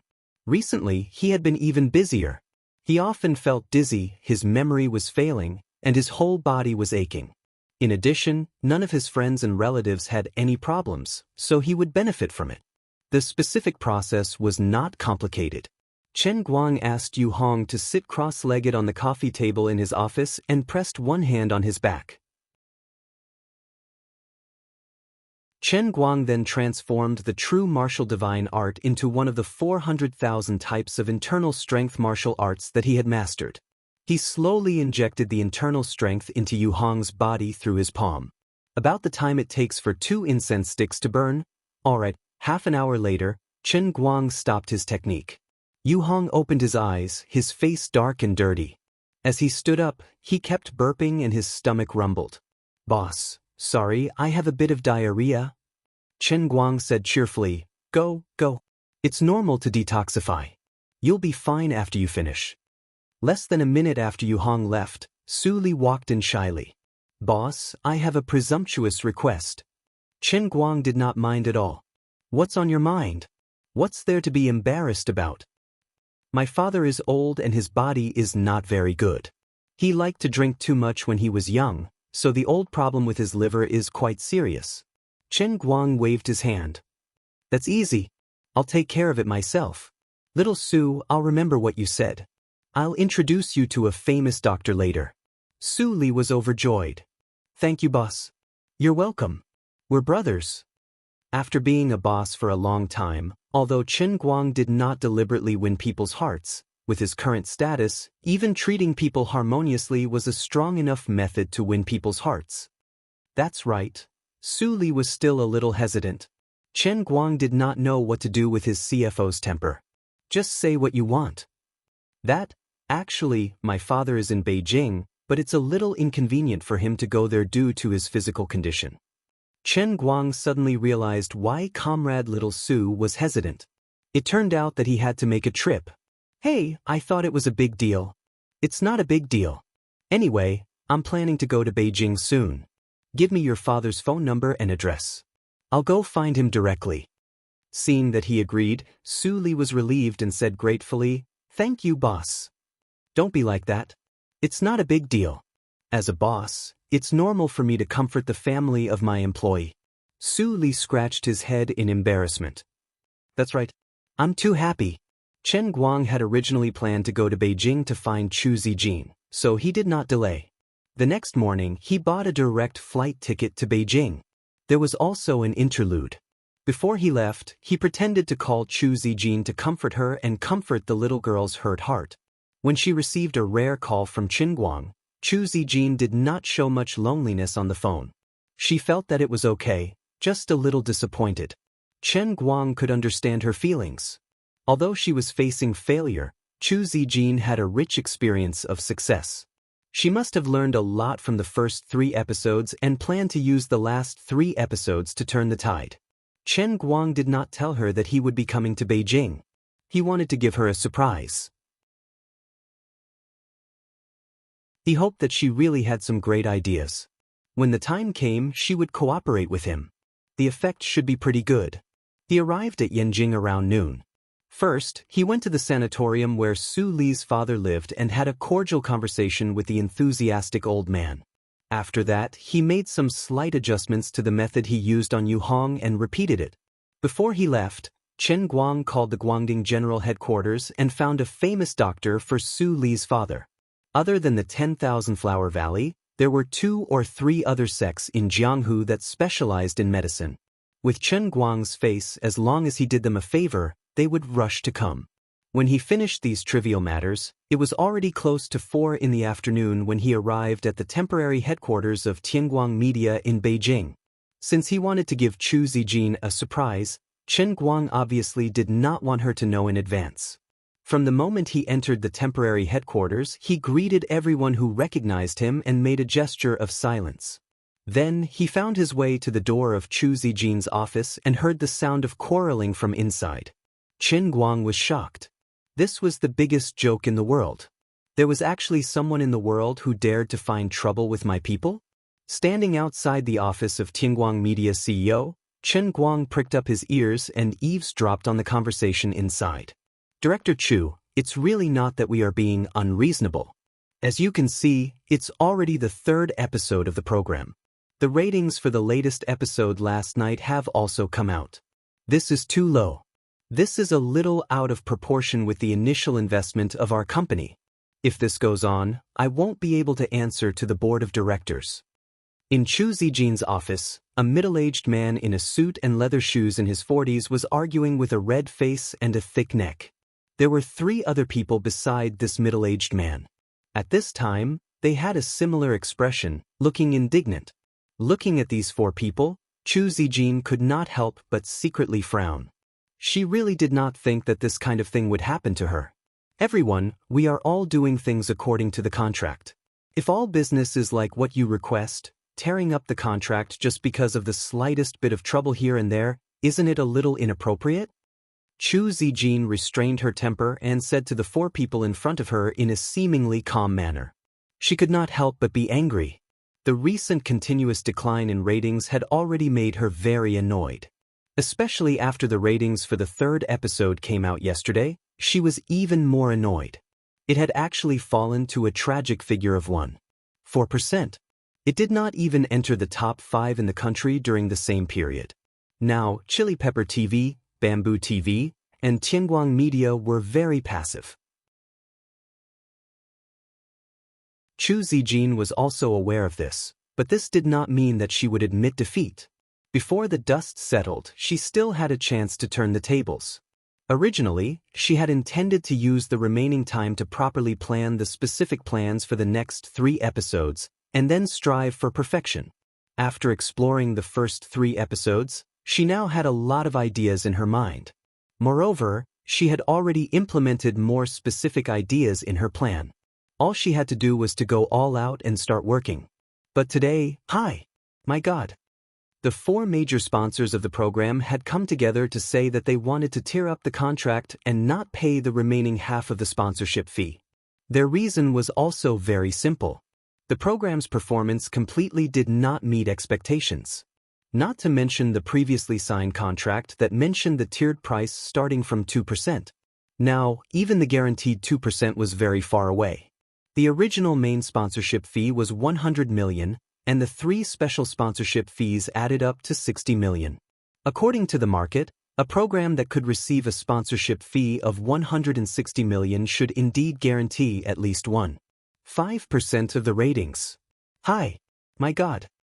After 2 consecutive drops, it looked like it was still very far away. However, Chu Zijin felt that this was not a reason for the other party to tear up the contract. There must be some special reason behind it. Everyone had just started talking today, and Chu Zijin knew very well that they might be planning to use this as a condition to ask her to make some changes. Sure enough, the middle-aged leader sighed. Chief Chu, we all know that you're working for Chief Qin. If we really do this, we'll definitely offend Chief Qin to no end. We don't want that to happen either. But this time, in order to cooperate with your program, our Longhe group has taken the opportunity to release all the new products that we originally planned to release slowly within a year to the market. If we can't make use of this opportunity to promote our subsidiary brands, our losses will indeed be huge. The representatives of the other 3 companies also spoke one after another, and their reasons were more or less the same. They could not be blamed for being short-sighted. It was really because Qin had too many successful experiences in the past that they were willing to accept the super high sponsorship fee requested by Tianguang Media from the beginning and sign the tiered price contract. Of course, the purpose of these companies' money was not to do charity. Their fundamental purpose was to learn from other brands in the past and hitch a ride on Qin coattails, using a relatively small investment to get an excessive return. Now that their returns were about to fall through, they became anxious. The 4 companies gathered together and came up with this plan to force the emperor to abdicate.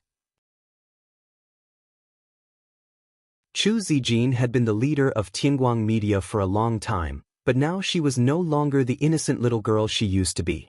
She could read the general meaning of other people's foxtails and said directly, "Everyone, if you have something to say, just say it. Here's the thing. We appreciate your company's upright style of doing things. But now it seems that the effect is not very good. If your company still wants us to continue to sponsor the next 3 episodes, we really hope that your company can learn from other successful cases on the market in terms of overall packaging and marketing, and change the publicity strategy. The middle-aged leader finally revealed his fox's tail. They went around in a big circle and summed it up in one sentence. In fact, they completely disagreed with Chu Zijin's previous way of relying on the quality of the program to speak. At this moment, Chu Zijin looked at the 4 sponsor representatives and these 4 words popped up in her mind. In this broken era, they want to force an innocent girl into prostitution.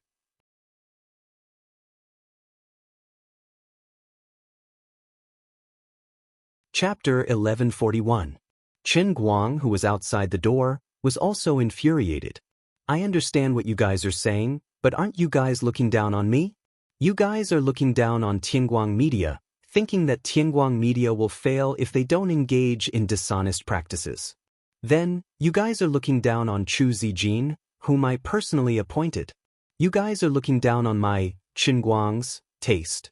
That was the first reason. The second reason was that Chen Guang had become half an insider in the entertainment circle. He had even added Jiang Yage and Jin Shiyue into a certain celebrity WeChat group, but he had been lurking in the group all year round. But he would secretly observe from time to time, treating the chatter in Jiang Yage and Jin Shiyue's BFF group as pure gossip. This was one of the benefits of becoming a celebrity. He could be in the legendary best gossip observation position, and naturally, he could see first-hand gossip that no one in the industry could see. Nowadays, there were millions of variety shows, and the news was huge. 2 people who had nothing to do with each other and were not familiar with each other suddenly got together because of something, and there were rumors about them, and they became a couple? Then, please note, these 2 people would soon appear in the same movie, TV series, or even the same variety show. Or else, if they were to make a singing show, just the casting alone would give them dozens of tricks. Regardless of who they invited or not, regardless of whether the person accepted it or not, in short, there would be inexplicable headlines on the internet saying that a certain singing god or queen would be joining some show or something. Then, the closer it was to the day of the announcement, the more fans would be dragged out for a walk. Regardless of whether the fans were willing or not in this world, they had no choice.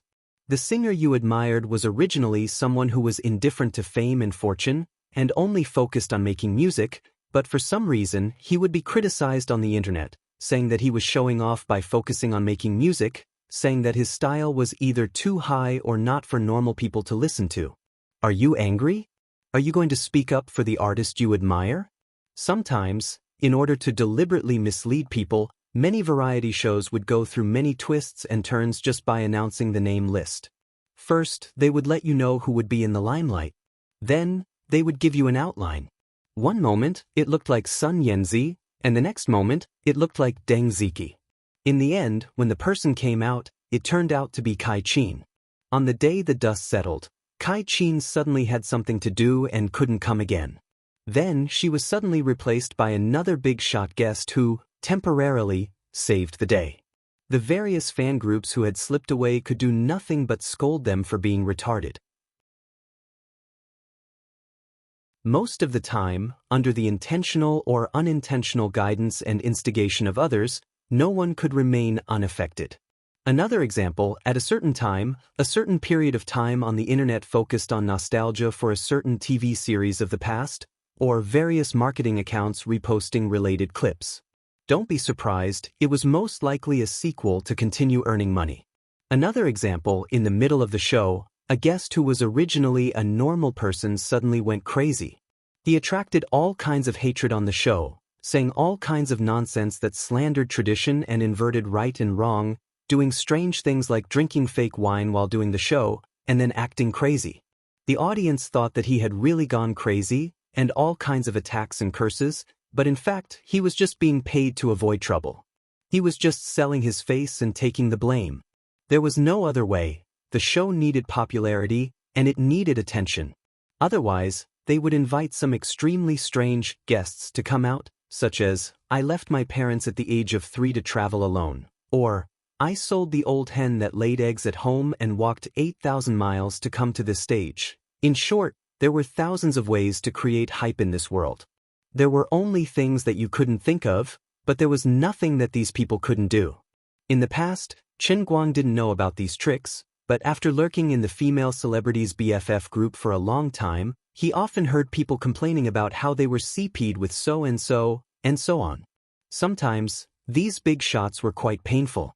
It might be for the effect of the show, and under the condition that both parties agreed to hype up, or it might be that the guy was almost past his prime, and really couldn't find any ideas, so he found an opportunity to appear on the same occasion as you. Originally, everyone was just nodding acquaintances, but in the blink of an eye, there were groundless rumors spreading on the internet. When faced with such a situation, even if everyone could guess in their hearts that it might be one party playing tricks and making use of the hot topic, they just couldn't find any evidence. Others would only say that they didn't need to care about the media's nonsense, that everyone was upright, and that they didn't need to worry about it. Other than feeling disgusted, there was nothing the people who had their chickens borrowed to lay eggs could do. Of course, regarding these female celebrities' complaints, Chen Guang had forgotten about it after seeing it in the past. Although he had been observing in the dark, he had become numb after seeing it too many times, and he would also start to doubt these people's complaints.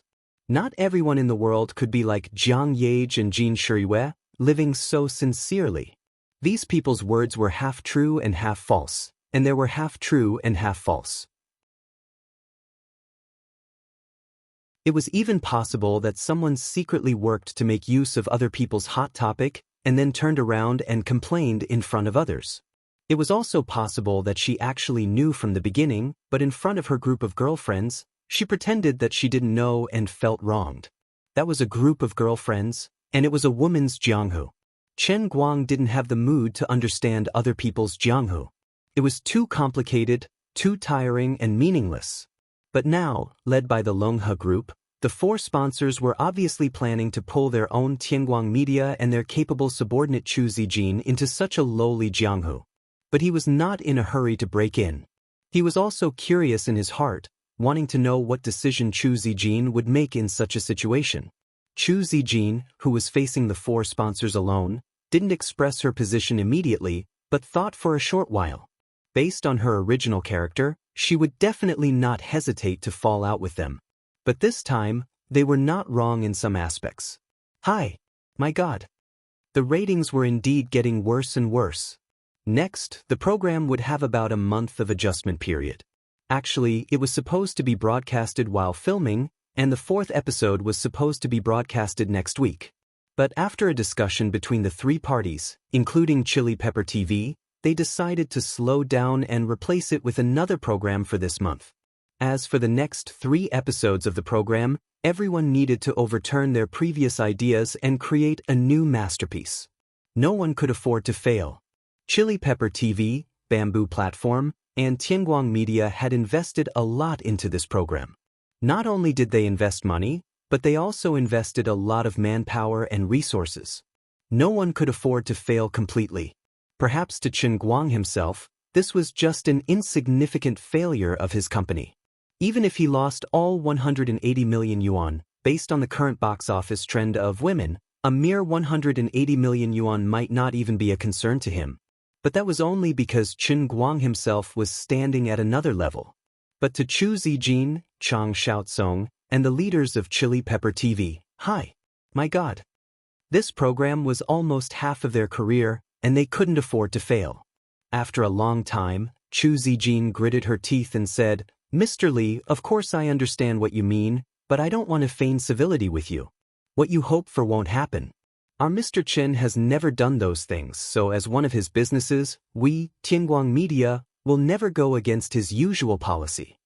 The representative of another company couldn't help but say, "So our 160 million sponsorship fees are going to go down the drain? So we, the sponsors who trusted you so much, deserve to face a complete collapse?" The other party was so aggressive that Chu Zijin was also angry. Please watch your words, Mr. Lu from Fuxing Food. First of all, your sponsorship fees weren't gone down the drain. In the previous 3 episodes, we fully fulfilled the sponsorship contract and gave your company's products sufficient time and intensity to promote them. In addition, we signed an equal and mutually beneficial contract, which is a legally binding contract.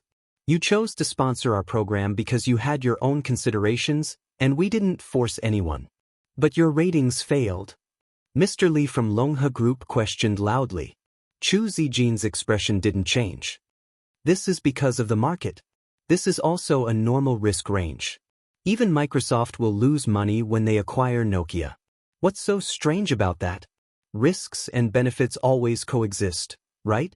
Seeing that Chu Zijin was stubborn, Mr. Lu threatened again. Since Mr. Chu doesn't accept our opinion, then don't blame us for unilaterally breaking the contract.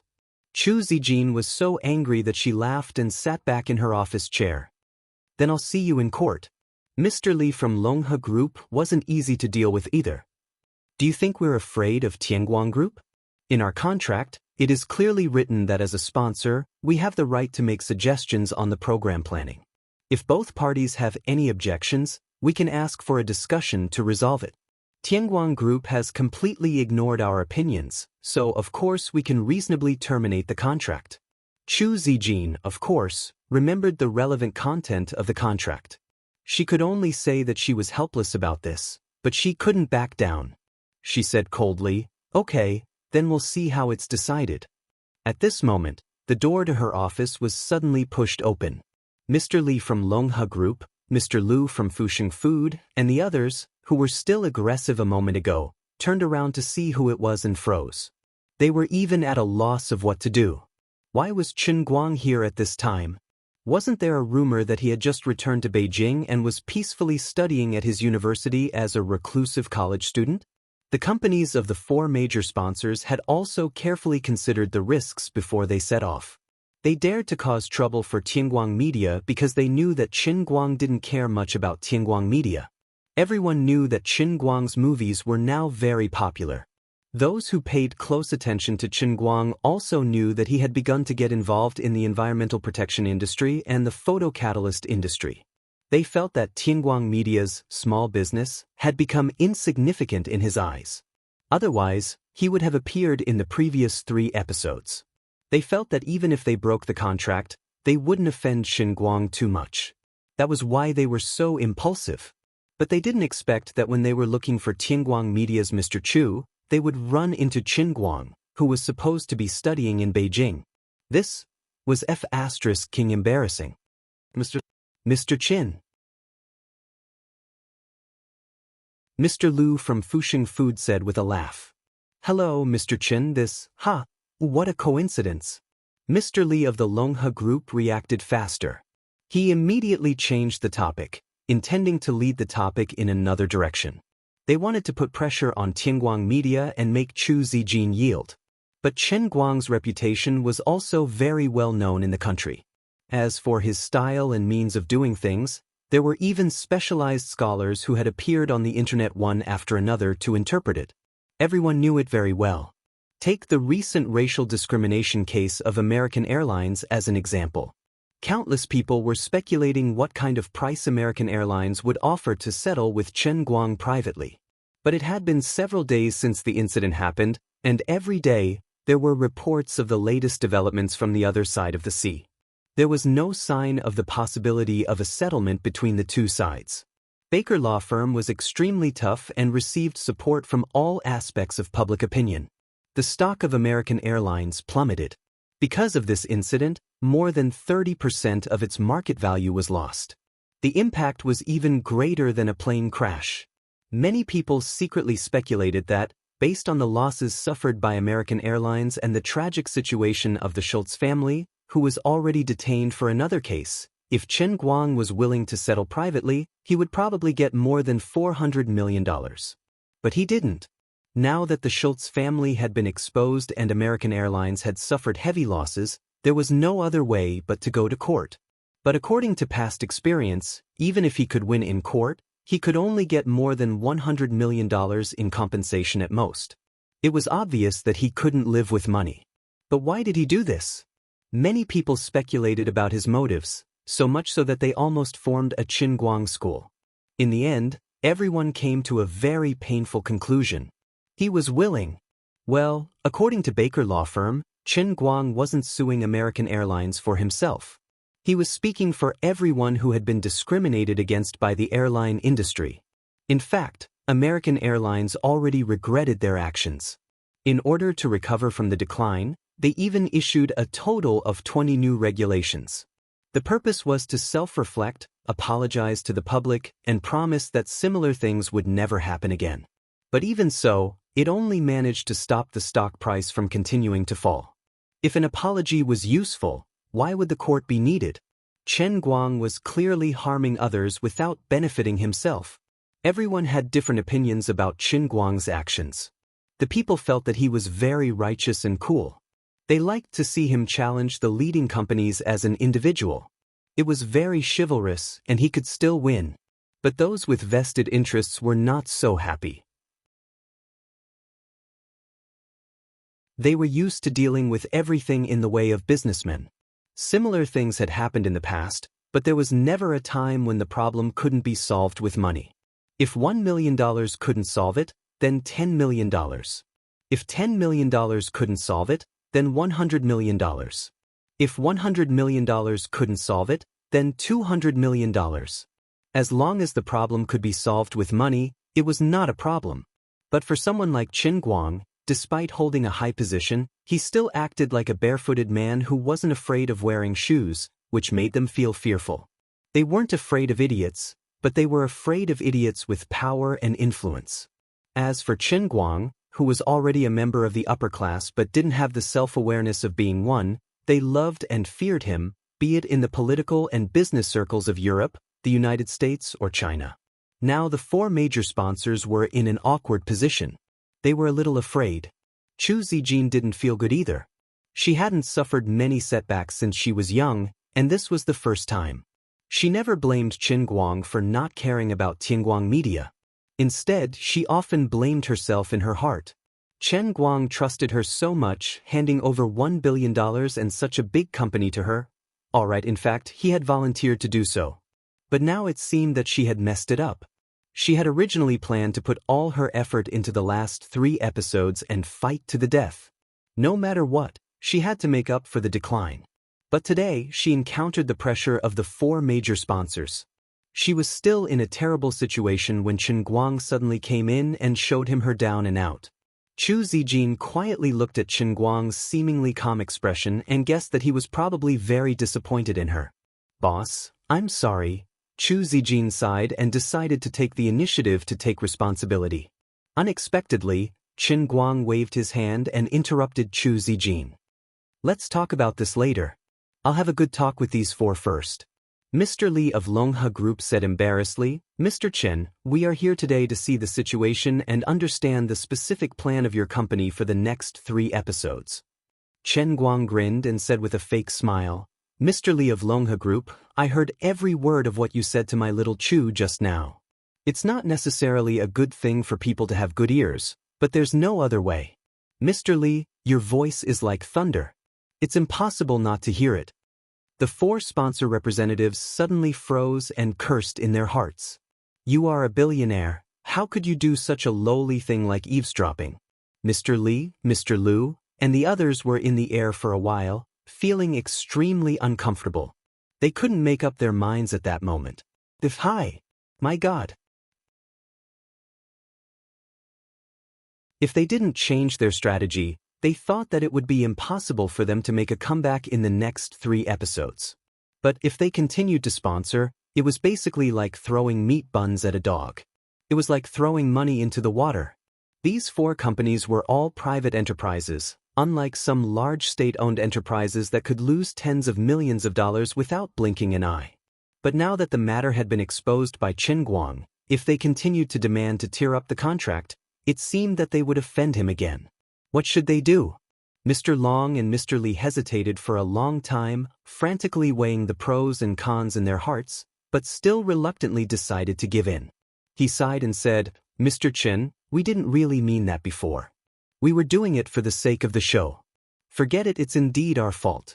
Anyway, the day after tomorrow, our company will transfer the remaining payment. How about it?" The other 3 companies also followed suit. Chen Guang looked at these people's sad faces and didn't want to talk to them anymore. Forget it. I'll make the decision to void your sponsorship contract, okay?